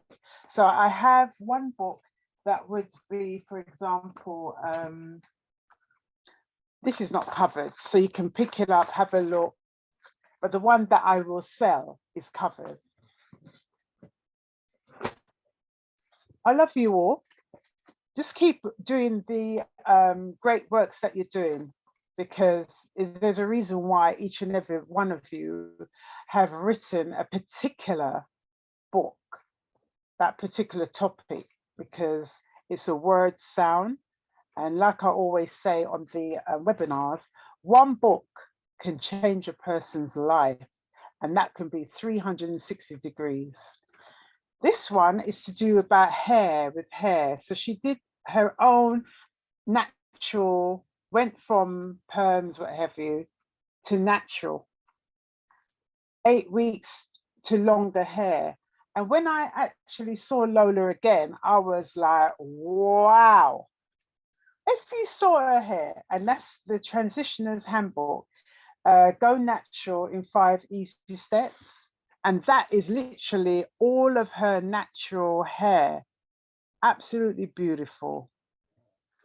We're not saying that even if you put a weave on and all that, no, it's got nothing to do with that. Black women, you're beautiful. So if you do weave, if you do plaits or what have you, nobody's business, just do what you have to do. Now this book, The Diaspora, is unbelievable. The lady was on Facebook. She saw a picture of me and Brother Makonnen, and she contacted me, and I was like flabbergasted. I said, "Oh my gosh, Facebook, you saw me, woo!" And it's talking about the diaspora, that all of us in this audience, majority of us are from the diaspora. And it's talking about 2 ladies who met each other, they exchanged numbers, and then it's like this flies on the wall listening into the conversation, and it's so mix up and blend. This is a phrase that Jamaicans will say, absolutely something else, where 2 ladies are talking about back home. They're in Europe, but the family's back home in Africa, and you know what it's like in Africa and Caribbean. Oh, send me this and send me that. Oh, somebody's just died. Oh, they need money for the funeral. We need shoes. We need this. We need that. So it is a funny, hilarious book, looking on the up-to-date life in the 21st century. And the sister's absolutely lovely. That was her first book. And this came out of the so-called lockdown, and we were never, as Africans, locked down, you hear me? So this was during that period that she came up with this book and self-published it. And we met and we had a good conversation, because I am very, what can I say? I'm very passionate about my authors, and I like to do a one-to-one. I get to meet you, we talk, we exchange. And remember, when you're not there, I'm representing you and your word and your word and your pen and your computer, because you have to write. And I'm representing you, and I get all excited, and I'd love to promote your book. So, you know, that's one of the things I love about what I do as well. Now, this is one of our British authors. She's been on the BBC and so forth. I'm going to have to try and send you all the link some later time. And this is, she is British born, Caribbean parentage, and her name is Candice N. Chimbry. Now, she is an esteemed author, and there was a couple of years ago, oh, I'll have to get it for another time, but there was an exhibition called The Origins of the Afrocomb, and she actually did some books about our hair and how we used it, and they done the exhibition with the Afrocomb, the hot comb, etc. And it was absolutely fantastic. But what broke my heart, the lady who actually put on the exhibition, she said that she tried to see if other museums would take that exhibition permanently, and no one wanted to know. And we as Africans, you know, over here in the United Kingdom, having buildings is an issue. You know, we haven't got many buildings that we own so that we can do what we have to do. Okay, so what Candace had done, she had done a book called The Story of the Afro Hair. And a lot of our family on this platform, you don't know much about the Windrush. And this is a period of our African history. Our story, not his story, but our story. I'm a product of the Windrush, so is Brother Makonnen and others who are on the platform.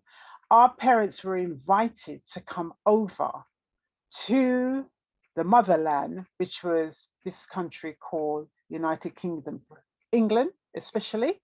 And my parents met over here. So the controversy. They're still right up to date right now. They're planning to send some people back home to the Caribbean and Nigeria, especially. They just keep picking on us, but they forgot they invited us, especially after World War II, because this place was bombed and they needed the labor. And our parents came and they had specific jobs. You couldn't even become an accountant when you first came here, or a teacher. But our because of our passion and our strength, we pushed and persevere, and a lot of our parents have become professionals, and so rightly so. So she did a book called The Windrush. Now, when a lot of it had blown up with the last government and so forth, it was absolutely an interesting time and a sad time, because there was a lady who did the campaign and get recognition. And when I saw her picture come up, she passed away because of the stress that they put the people under to say that you're no longer British, go back home. We don't want ya. That's a bit of Cockney for you, family. And this book, she did it in a children's format. And it's such a wonderful story. A lot of our parents, they came very, very young. And now a lot of them are in their late 70s, 80s. My mum turned 90 in August the 10th. She was 90. And she came over here, I think she had them in her 30s, what have you. And all that time, and then you're going to tell people to go back to where you come from after you've worked here and paid your taxes. Children's form, very informative.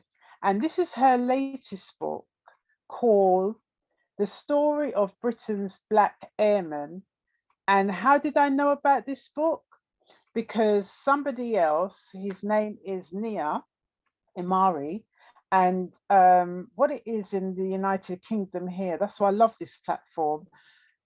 It's about the education and knowing thyself, and having, like somebody put in the chat, about reading to your children when they're in the room. It is necessary. And that's what we did when we were back home in our natural land, yeah?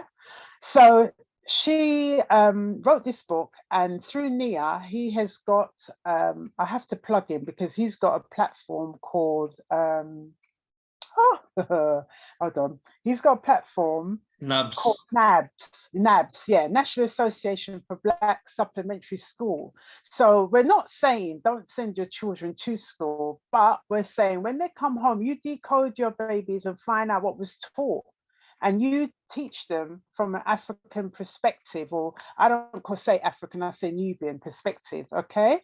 And that's what he sets up. So a lot of people are taking their children out of school, and they're finding, like Bola would be somebody who is specializing in math. Reginald could be somebody who's specialized in sociology. All of us on this platform could be teachers in our own right. And then you would teach that child whatever is within the curriculum, you see, like David Simon, he's got a wonderful platform. So via Nia, he actually WhatsApped me and he said about this book. So I went online, I found it, and I thought, yep, gotta have it. All right, Sister Lejet, we're just gonna what Chimera has done. Sister Lejet, we just got to on move on now. So if you just wrap it up, just leave, say for example, your last comments, just say where people can contact you, and then also put that in the chat as well, yeah? Yeah, I started to put that in the chat, but I never had 15 minutes before, so I'm loving it. Okay, thank you, family. And just all I have to say is just continue writing, put your thoughts down, and just produce your books. And it's necessary. And those from abroad, thank you for being on the platform. It's really great knowing you. And I'll send all my details, and you can contact me and we take it from there, okay? One love. So Dimple just to ask recollects the COVID-19 crisis through the eyes of a 12-year-old and her family, using questions to convey and explain the nation's challenges and experiences during the tough pandemic times. Like I said, I live in London, England, but presently I'm in Bolton, up north near Manchester with my friend. My book was published last year, 2021, and Dimple is the central character. She's a 12-year-old girl. So I looked at the COVID pandemic through the eyes of Dimple and her family. Both her parents work for the NHS. Her mom is a nurse in the NHS, which is the National Health Service in the UK. She has a 16-year-old brother who is older than her, and her grandma lives with them as well. She's called Nana Patricia. I would say my book is what you want it to be. So if you're a religious person, you can look at the pandemic through the eyes of the grandma, Nana Patricia. She has a Bible verse for every experience that is talked about in the book, you know. And if you're into cultural aspects, we see Nana Patricia going to the Over 60s Club, which is a club for senior citizens in the UK. This is a place where they meet, they share experiences, they learn new skills, and they display the talents they have. So we see Nana Patricia playing the piano during one of the functions that was done. And there's also the aspects from Dimple. She's a 12-year-old girl, like I said. We experience her having to do her online tutoring, having online lessons, which is different from when she was actually doing face-to-face classes. We see her having internet issues. We see her being put into bubbles. Gone yet, is still with us, but I think we're kind of forgetting what we went through. And this book, you know, uses questions to actually just deal with all the different situations we had. So there are questions like, what is a virus? What is lockdown? Why are the shelves empty?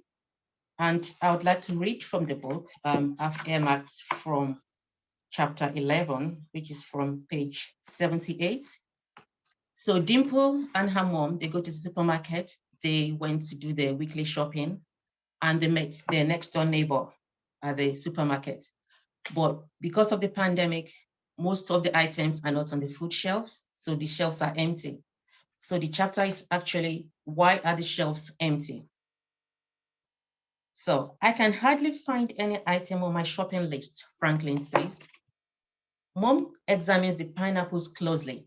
They are just beginning to ripen. I remember hearing something about food shortages, she replies. That is because there has been little or no stock delivery since the beginning of last week. Lorry drivers are stuck in the European countries, particularly France. Franklin sounds exasperated. I'll see you around, ladies. I better join the queue. They wave to him before continuing along the aisles. The shelves are almost empty. Signs restrict each customer to 1 pack of toilet rolls, pasta, and 3 tins of chopped and plum tomatoes. Why is everyone in such a hurry, pushing past each other? Dimple asked Mom. There is a shortage of food and essential items, Dimple. Because of the pandemic and Brexit, many lorry drivers are not bringing over our food supplies like they used to. What is Brexit, Mom? A combination of Britain and exit, Mom explains. It is the name given to the United Kingdom's departure from the European Union. Since we voted to leave, new laws must be made around how we trade. Dimple nods. So that's why most shelves are empty. They walk to the 6th aisle looking for their regular brand of tomato ketchup, but there are no sauces at all. Not even the ones Dimple dislikes. Instead, a sign against the shelf reads, sorry, we're having some availability issues, which will be resolved shortly. They move along. Don't forget my favorite ice cream, Mom, Dimple pleads. Let's go and check for that, Mom says, and they head for the end of the shop where the deep freezers are located. Suddenly, Dimple lets go of the shopping trolley. Mom tightens her grip to prevent it rolling down the aisle. Whatever is the matter, sweetie, she says. Swoosh! Dimple bots forward like a sprinter, dives into the ice cream cabinet and snatches the last tub of strawberry ice cream, brushing aside a middle-aged woman in a red coat with rollers in her hair. Her head is covered with a gray scarf. What is all she can say before Dimple scampers back to Mom with the tub in both hands? Wow. Where did Usain Bolt emerge from? Mom is laughing. I didn't know you had a fire in you, Dimple. I will tell the others when we get home. Dimple smirks and places a hard-won ice cream in the trolley. Mom apologizes to the woman with rollers in her hair. Kate, the woman replies, shaking her head in bewilderment. Dimple happily ignores the conversation. She's thinking of the fantastic dinner and dessert they will eat tonight. She hops alongside Mom to the checkout. The queue is still long, but slightly better than when they arrived. Mom shows a staff ID card to a member of staff. Follow me, please. The woman leads Mom to a priority till. Soon it is their turn at the checkout. Dimple helps Mom put the items on the conveyor belt, ticking off the list as she goes along. The checkout assistant's face mask matches the store's colors. And how are you today, young lady? She asks Dimple. Very well, thanks, Dimple says, lifting the strawberry ice cream onto the conveyor belt. She looks around for the woman with rollers in her hair, and sure enough, she's on the same level with them at the next till. Make sure you enjoyed that last tub of strawberry ice cream, she tells Dimple. She's not very happy with you, Dimple, Mommy says, still checking out her shopping list. I can hear it in her voice. Dimple shrugs and starts looking at her phone. The checkout assistant scans the last item and Mom looks at the till for the final amount. At the top of the till, a sign reads, due to the present situation with the pandemic, we advise our customers to pay by card where possible. This is the safest way to protect customers and staff from spreading the virus. Mom pays with her bank card. Thank you and keep safe, she says to the cashier. So the book is a book of hope. It's like looking back through all the things we've gone through during the COVID pandemic. And if you look at the cover of the book, there is a rainbow, which is a symbol of hope. And it's about having hope in a difficult situation. And from the reviews I've got from people who read it, they just said when they start reading the book, they find it hard to put it down because it's just got so many stories, that they relate to. And it's easy to read. And when you're reading the story, it's like you're reading what happened to your family. And also the humor that is used in the book addresses a grim topic, but that shouldn't understate the seriousness of the pandemic. It's a global pandemic like we've not had before. So even though it's written in a light taste, we should not dismiss the losses that have happened during the COVID period. And also there are footnotes at the bottom of each page, which makes it easy for the readers to understand what they might not be familiar with. So instead of going to the back of the book to look for explanation of words, it's at the bottom of each page. And also there's a sense of community spirit when you read the book. This is something that I think globally, not just in the UK, the COVID pandemic created a sense of community spirit within people. In the book, we read that Dimple and her mom go to the shopping for one of their neighbors, Mabel, who lives alone. And through that, and also other in other chapters, we have the clap for the NHS. Every Thursday in the UK, 8 p.m., there was a time that all families would come out and they would clap for the NHS just to appreciate them for the work they did during the COVID pandemic. And the book is also good because it's very descriptive of characters, places, events. So when you read it, you actually feel you're part of the chapter you're reading, you're part of the event. And so why should you buy my book? It's interesting, even though it says 9 to 14-year-olds, I think every age can relate to the book because it's something that's affected everybody. So, and it's not too big, it's just like A5 size. So Christmas is just around the corner. This is an ideal book to buy for your children, grandchildren, and to put in their Christmas stocking. And the book is available on Amazon, as paperback and also on Kindle. And you can, so you can connect with me either on Facebook or Instagram with the title of the book, which is Dimple Dares to Ask. And that is it. I don't know if there are any questions or any comments. Thank you.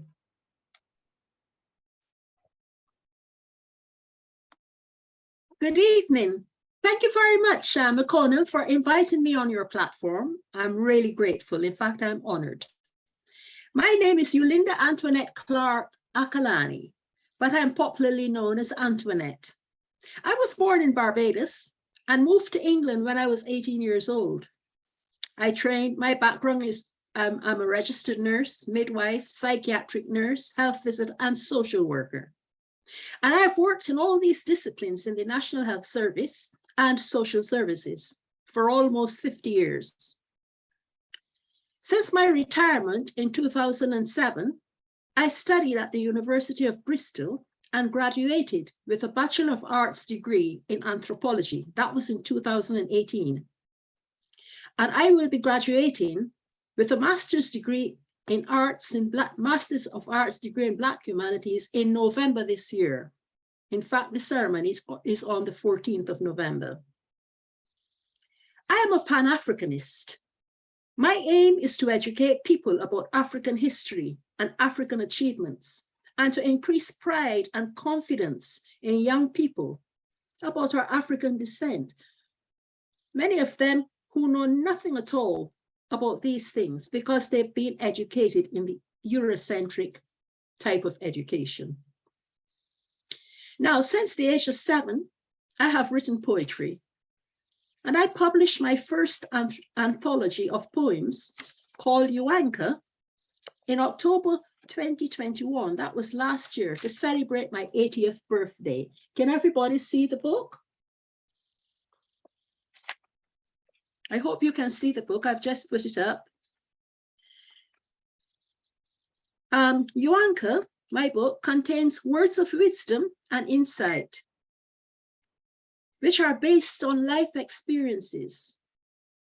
They also explore themes such as nature, politics, history, enlightenment, exoterism, and my personal experiences.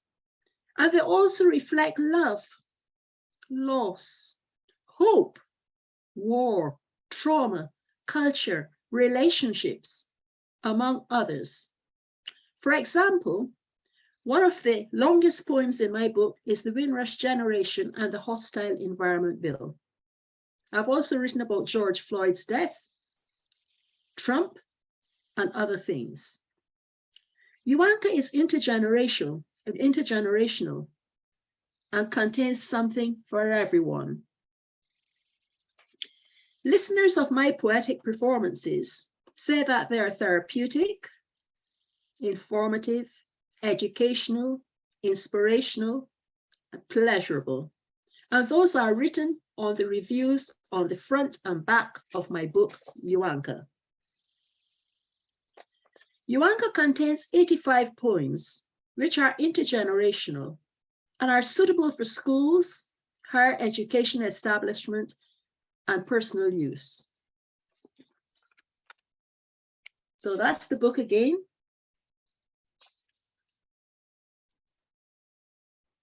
My maxims are: learning is lifelong, and life should be lived to its fullest. And I will read 2 poems for you from the book. One is called The Windrush Generation. Nubian mentioned the Windrush Generation, so here goes.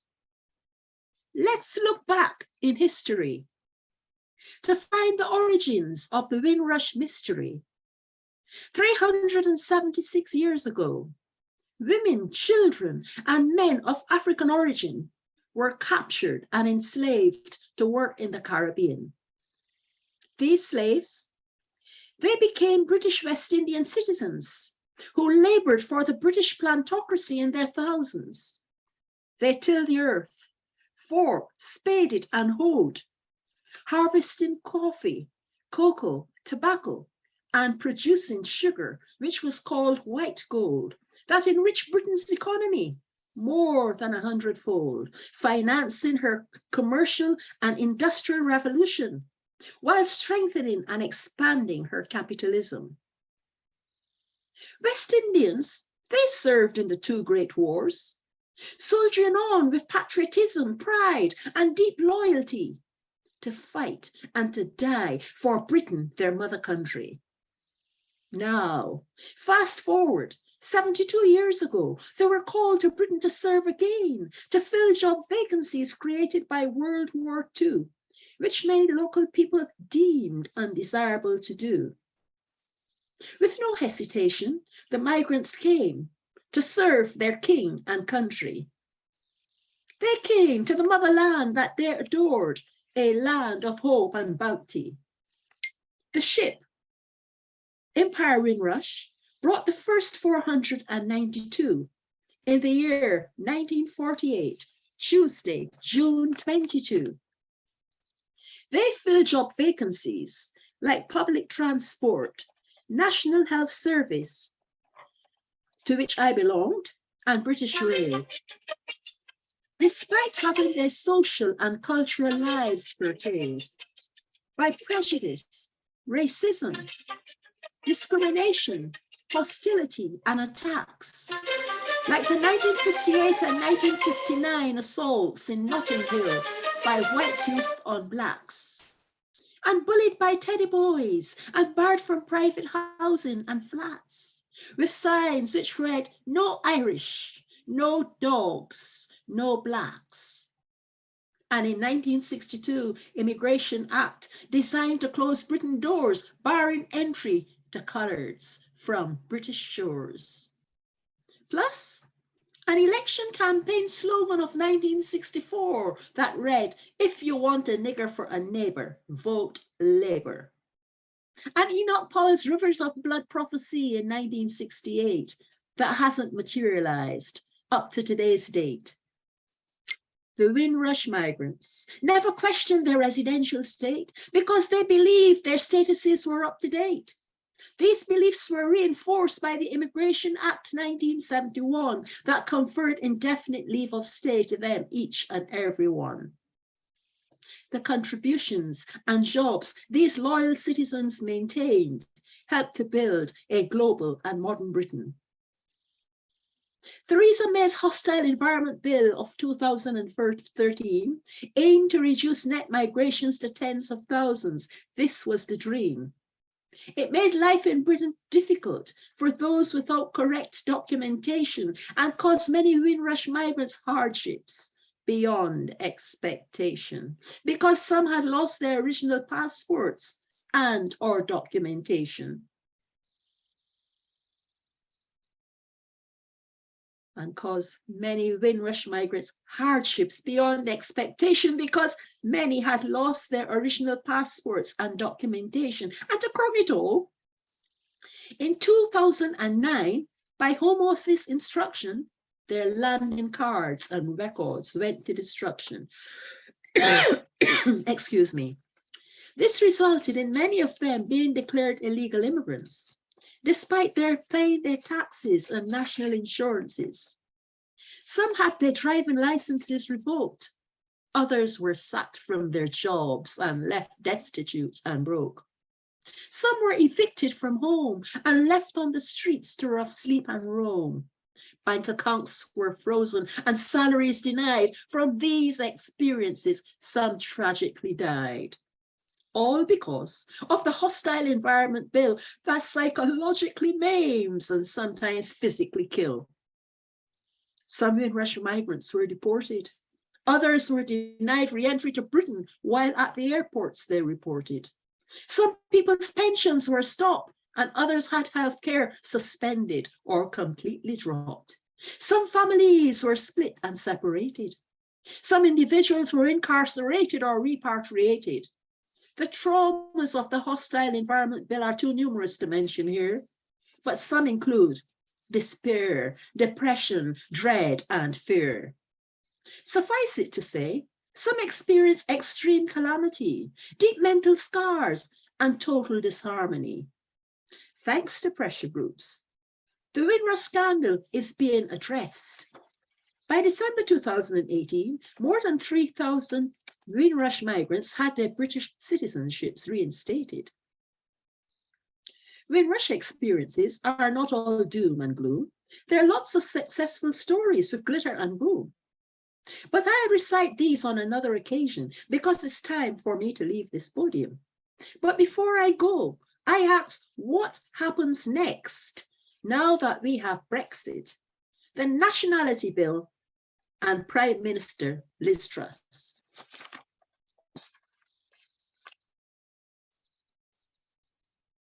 I also have another poem, but I don't know if you all can hear me because I can't see myself on the screen. Yeah, we can see you and hear you. Oh, great. This one is called The Past Influences Who You Become. And this is a historical one. Children of Africa, have pride in yourselves because we are not without histories. We have rich biographical tapestries. Our legacies does not begin with the Atlantic slave trade when many of our people were captured and enslaved. They say little contributions to the world Africans have made. African history is usually seen through Eurocentric eyes and is mostly obscured and hidden by lies. Thanks to some scholars and historians, I can share some of our ancestors' contributions. Africa had dynamic social systems, sustainable technologies and innovations. Let's look at some of these ancient creations. Have you heard of the Great Wall of Zimbabwe? The largest archaeological settlement in Africa? An ionic construction bounded without binder or mortar? This was created by our Shona ancestors. This granite dry wall with its ionic structures was built between 1,500 years AD. Sadly, it stands in ruins today. We were taught that Africans were devoid of history, but our past was willfully hidden in obscurity. People without a past have no meaningful tomorrows, but knowing about our history could enhance our futures. Did you ever hear of the Zulu Empire? A kingdom that thrived in South Africa? They were an organized military nation that vanquished the British invasion. Did you know that our African ancestors smelted iron and gold in the kingdom of Manjumpupe? And artifacts like the golden rhinoceros was made there? Have you heard of the Shanghai Empire, the largest and mightiest empire that existed in sub-Saharan Africa? It was much, much larger than the Mali Empire. Many things are kept hidden from us. So be determined, persistent, and seek for yourselves. You might have heard of the Great Wall of China, but did you know that a much bigger wall existed in Africa? The Great Wall of Benin was 8 times bigger than that of China, spanning 16,000 kilometers in West Africa. Our achievements, architecture, and technology were assigned to others, to people who were not even relatives or brothers. Our treasures were diverted from our descendants' door, while our existence was described as useless and poor. We were told that no Africans created these extraordinary inventions and that they were made by ancient Europeans. Have you ever seen the Benin bronzes in British museums? They were crafted by the hands of ancient Africans. What of the mighty fearless women warriors of the Dahomey Kingdom that fought against the French invasion? You've probably heard of the stone circles of Stonehenge in England. But did you know the Senegambian stone circles in West Africa? There were more than 1,000 stone circles covering an area of 30,000 square kilometers. They are the largest concentration of stone circles in the world, says UNESCO. Despite the above, few tourists visit these phenomenal innovations, and little emphasis is placed on these creations. It befalls the Africans' descendants, you and I, to learn about Africans' ancient history and monuments and promote and advertise these illustrious inventions. Learning about who we are and where we came from is fundamental in developing a sense of belonging that is vital to build confidence and empowerment that is essential for development. Thank you. I'd also like to say that today is my 81st birthday. Happy birthday. Thank you. And my maxims in life is live your life to the fullest and keep learning. Thank you very much. Thank you very much, Eulinda. It's a wonderful presentation. I really enjoyed it, listening to your poems, and I wish you all the best for your birthday. And I'm glad you joined us on the Black Book Show for your birthday. You could have been, I'm sure, in a lot of other places. So thank you for joining us. Right, and now we're going to go on to our next author, CaTyra Polland. CaTyra, if you'd like to come on and tell us all about the book you've written. First, if you'd just like to say, you know, where you're based, and then tell us about who you are, and then tell us about the book that you've written called Professionalism. What's that? And I'll know also you're an editor as well. So tell us about what you do. Hello, everyone. Thank you for having me. My name is CaTyra Polland. I am in Rochester, New York, in the United States. I am also a 9-time published author. My very first book is Professionalism. What's that? It's there. Hopefully you can see that. So basically in Professionalism, What's That? I am talking about the different elements of being in the workforce, either as an employee or as an employer. So I discuss, you know, how to dress for success, what's appropriate for going to the office, what types of clothing you should or should not wear. I also talk about, you know, text and email etiquette. What is, you know, what's considered appropriate when you are connecting with or talking to your colleagues, or you're speaking with your supervisor, versus if you are at home talking to your friends or family.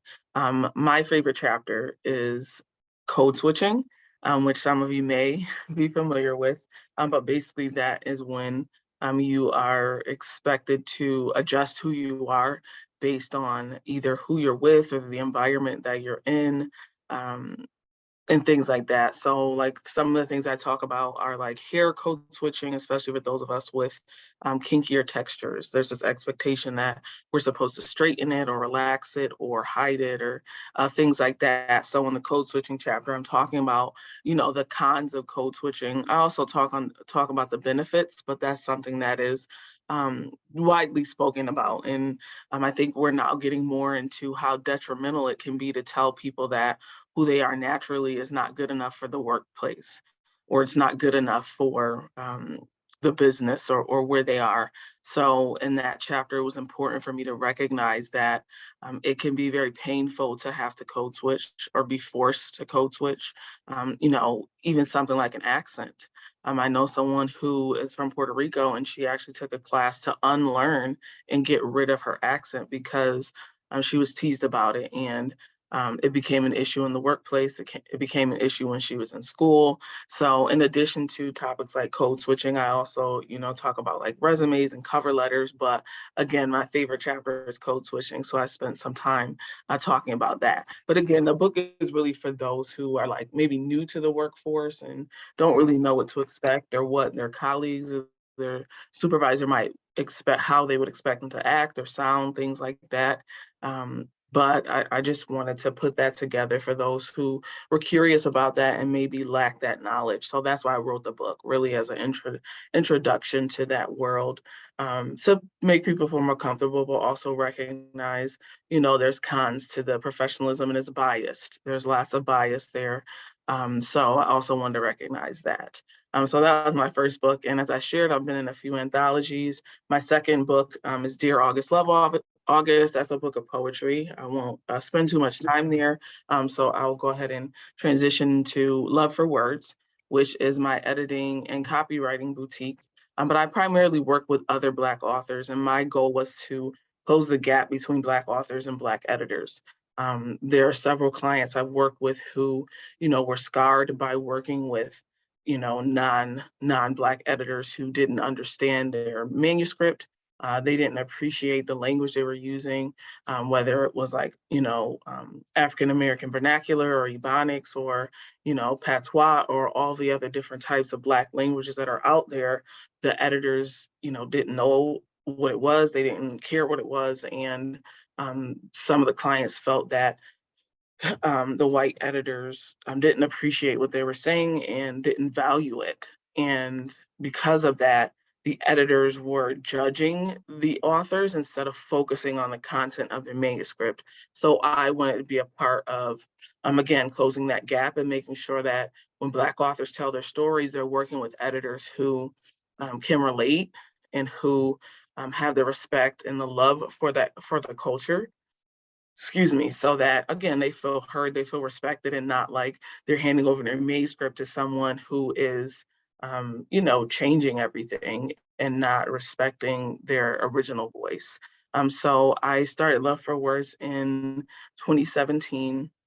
And again, here to make sure that we're able to tell our stories and that the authors feel heard and that they feel confident that what they have to say matters, that their voice matters, and that the editors they're working with is able to keep their voice, but also encourage them to be authentic in their journey and not feel like they have to adjust who they are to publish their books. So that's a little bit of my journey as far as the editing business goes. And again, it just goes back to me being an author. I know what it's like, to work with editors and be nervous about that stage. So I wanted to be a part of offering that, the words of encouragement and also support along the journey, because as we know, it's not always easy to write your own book. So I was really there. I'm really there to provide that guidance as someone who has written books and also edits books. So that's really how my two worlds collide. And then I guess a little bit more personal about me. Again, I'm here from Rochester, New York. I like to travel. And I've been able to work with authors across the country. I primarily write nonfiction and also help authors edit nonfiction. So that's kind of my specialty: memoirs, biographies, poetry, things like that. So again, thank you, Makonnen. I hope I pronounced that correctly, for having me on the show. Pretty brief, but again, thank you all also for listening to me. If you have any questions for me, either about my books or my business, you can visit my website. It's love4words.com. I can also drop that in the Zoom chat if any of you would like to get in touch with me about my books or about my editing services. Thank you so much. My name is Jide Badmus, as said earlier, and I'm going to talk about two of my new books released this year. One was just released yesterday. That's What Do I Call My Love for Your Body by the Roaring Lion, Newcastle. The second one is Obaluayi, and it was published earlier in June in the United States of America. Well, just a brief background of myself. My name is Jide Badmus. I'm an electrical engineer, a poet, and an author. This will be my third and fourth books that I'm sharing today, just talking a bit about them. I have listened to everyone speaking tonight, and at least I have an idea of how to also present what I have here. I'm more familiar and more used to readings, poetry readings and all that, but this is also a very good avenue, and it's a good thing you have it. Nice to meet everyone here. My book, Obaluayi, this was inspired by the COVID-19, the pandemic, and the lockdown season, as was Bola's book also. It's a compilation of, I think, about 50 poems, and all is centered around the experiences of the lockdown and the aftermath. I'm a poet that explores healing. I believe in hope, and I try to, as much as possible, infuse them in my kind of writing, my poetry. So Obaloaye, as it were, is the Yoruba god and Orisha.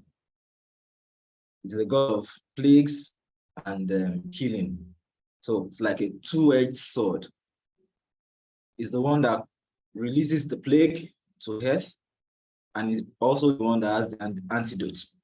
So I just felt it's the perfect title, the perfect description, the perfect capture of what's occurred around that time. For me, I tell a lot of people around me that the pandemic was a period for the earth to heal. It was a period for the earth to rest and find some peace. Yeah, maybe from we can look at it from different perspectives. Look at you know, emissions, the disasters around the how do you call this now? We have emissions, we have burning of, you know, civilization and technology has taken its toll on nature, as it were. So it was more of a time for nature to also recuperate. Human beings, one way or the other, to shelter ourselves, keep ourselves safe, locked down. But in that instance, in that period too, nature was recuperating. That's the way I see it. And my interpretation of the whole thing is the fact that, based on our perspective here from Nigeria, the woes and everything we have been through, politically, economically, and coupled with the fact that health-wise, we are being threatened. And the little hope of survival, the little glint of light that there is healing on the horizon. So that's the compilation, that's what it's all about generally. I'll just read a poem or two from it before I talk about the newly released book that was just released yesterday, The Roaring Lion Newcastle. I don't have the physical copy yet, but I'll share the links for both books when I'm done. I'll read Driver. It's on page 43. The road is full of mouths, and everything is out to eat you. Stuck in the jaws of traffic. Thirsty, a cold bottle of water sells for double the price on the long bridge. Engine overheats. You still need the priced water for the radiator.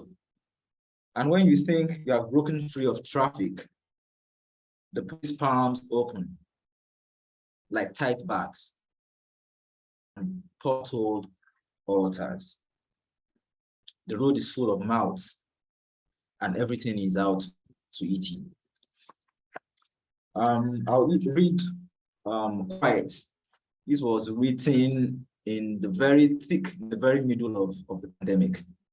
Quiet. Church bells have grown beards of dust. Markets are denuded. Pigeons have taken over the parks. We have stopped calling the days by name. Today is Abiku. Yesterday replayed. Tomorrow they'll wear the same face. This quiet is of a wound festering, a dream decaying. This silence is of love withering, craving the bliss of tending, a touch of sunlight or rain. To talk about what do I call my love for your body. Over here in Nigeria, in Lagos, I'm popularly known as the erotic poet.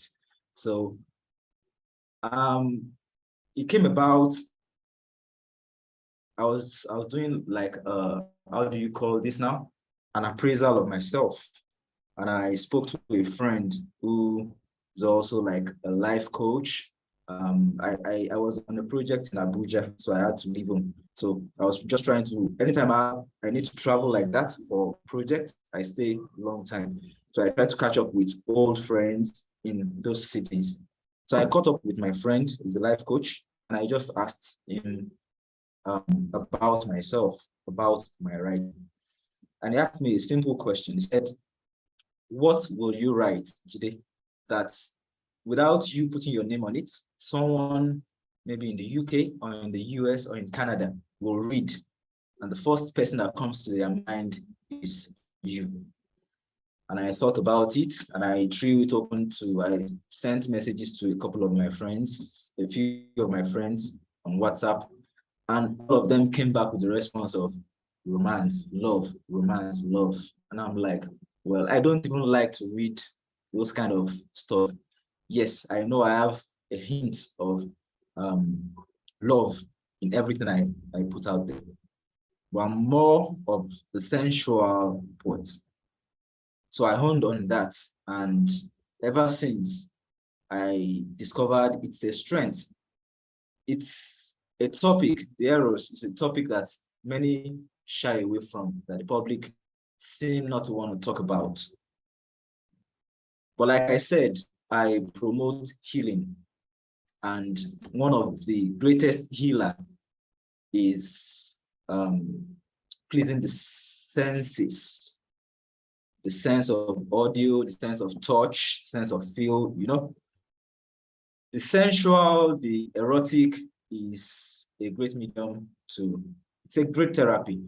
And no matter how much we shy away from it, no matter how much we keep it a secret part of our existence, it's a big part of our existence.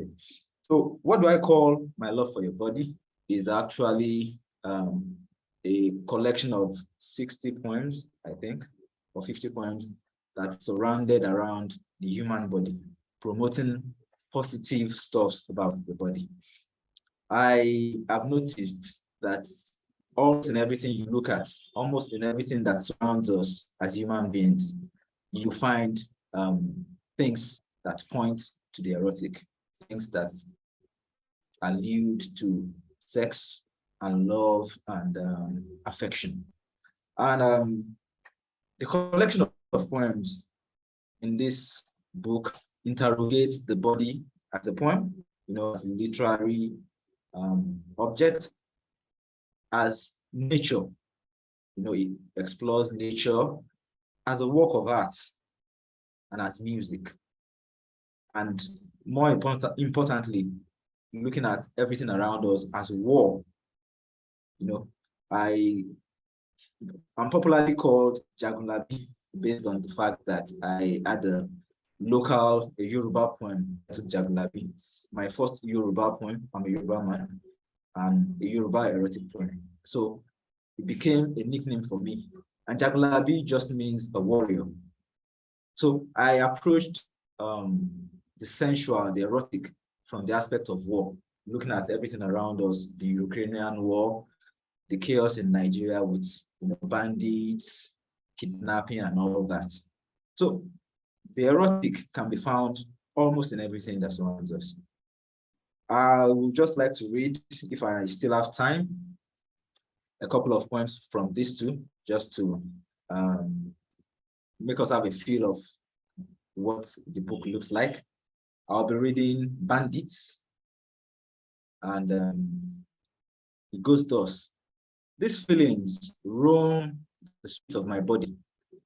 This passion is prodigal, set to be squandered on you. I ache with an incomplete song.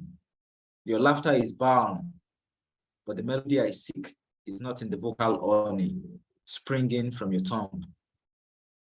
I have the appetite of a flashlight biting into night skin. My nerves scream with the wants like an ambulance in pursuit of healing. My nerves scream with wants like an ambulance in pursuit of healing. Sirens blaring blinkers, pleading, reaching for you. These emotions are outlaws, bandits, set to invade your soul, loot your flesh, and cut away your heart. These feelings roam the streets of my body, seeking home in yours. I will read this also, Blackout, and maybe just title poem and call it a day on my side. Blackout goes thus. Last night, I walked through your body, lighting up the streets with fireworks like it was a carnival. Then your city came under siege, sensual walls broken down. We took refuge in burning cathedrals. Last night, we wore skins of war. Fighter jets roared in my head. You said a prayer and held on to me. This morning, you asked me how we survived last night. Baby, I died. Where the hell are we? Lastly, let me just read the title poem. What do I call my love for your body? You sound like a child, yet to grasp the concept of relationships. She asks, Daddy, are you my friend? Your words stood on a leg like a cock on foreign land. Your soft voice shook the heads. Do you love me? You asked, after I just served you a dinner myself. I wanted to scream at you, tell you I love you. Why do I make you understand that love has a spectrum of meaning?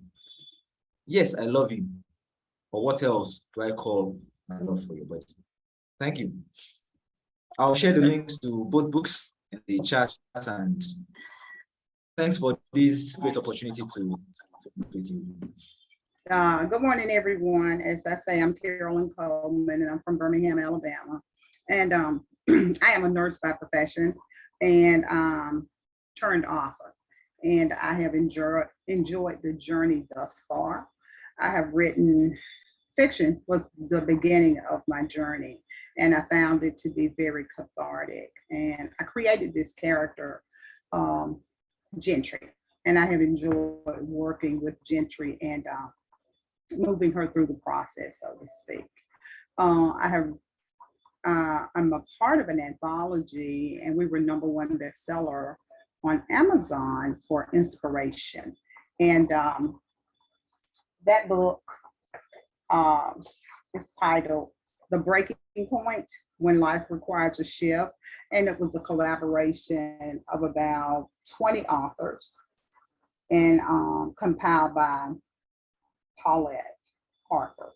So it's #1 in the States, and Les Brown, as a motivational speaker, he endorsed our book. So we were really, really surprised by the #1, happily surprised by #1, and happily surprised double by Les Brown endorsing us. And what led me to the anthology was the fact that I think we got a notification on the Black Authors Network, and it was just when I spoke with Dr. P, Paulette Harper, or Pastor P, I should say, when I spoke with her, and I just loved the story. It was basically overcoming challenges in our lives. And by me having written fiction from the beginning to write nonfiction, it sort of undresses you, if you will. You know, you have to kind of go places you haven't been in a long time. It makes you very vulnerable, and you have to, that vulnerability can lead to helping not only yourself, but to help someone else, especially when you put it in print. And my story is chapter 18, My Strength. And I speak about going through a divorce and wanting to accomplish my life goals. and that life goal was to have a bachelor's degree from college. And so I went back to school and pursued that, not knowing that nursing was going to be my profession. I wanted to be a therapist or an instructor. So I was accepted into the therapy program. They only accept like 18 a year. So it is an honor to be accepted. When I went to orientation, I felt like I did not belong. So I finished orientation, gave them an entire 8-hour day, drove off campus, never looked back. I don't really know how I got in nursing, but I registered, was accepted, and the rest is history. I have been an intensive care nurse for about 35 years. So I deal with critical care patients, and I have enjoyed it. That's not the only aspect of nursing I have done, because once you get in, you find there are other ways that you can weave your talents into other directions. But most of mine has centered on the critical care patient, i.e., especially cardiac patient. So I have enjoyed that journey. I still am a nurse, and I'm an instructor. So I do part-time clinical instructor for one of the junior colleges in my area. So I did get to teach. So we just never know which way and which path the Lord is going to take us down, which is great, because we can't do anything with all that information if we have it beforehand anyway. We will find a way to goof it up, to mess it up. But I got into fiction because I ran for a political office. Just a local small office, so I think, but no political office is small, so I'm not trying to downplay it. But I say that it was the voice of the Lord that said run, and I'm like, no, that's not my thing. Politics is not me. Come on, Dada. I know you're kidding. But at the same time, I kept saying obedience is better than sacrifice. I said, so Lord, if you bring me to it, you're going to bring me through it. And all my family and friends were very, very supportive from the beginning. I'm like, maybe they see something I don't see. But I ran twice, unsuccessfully both times.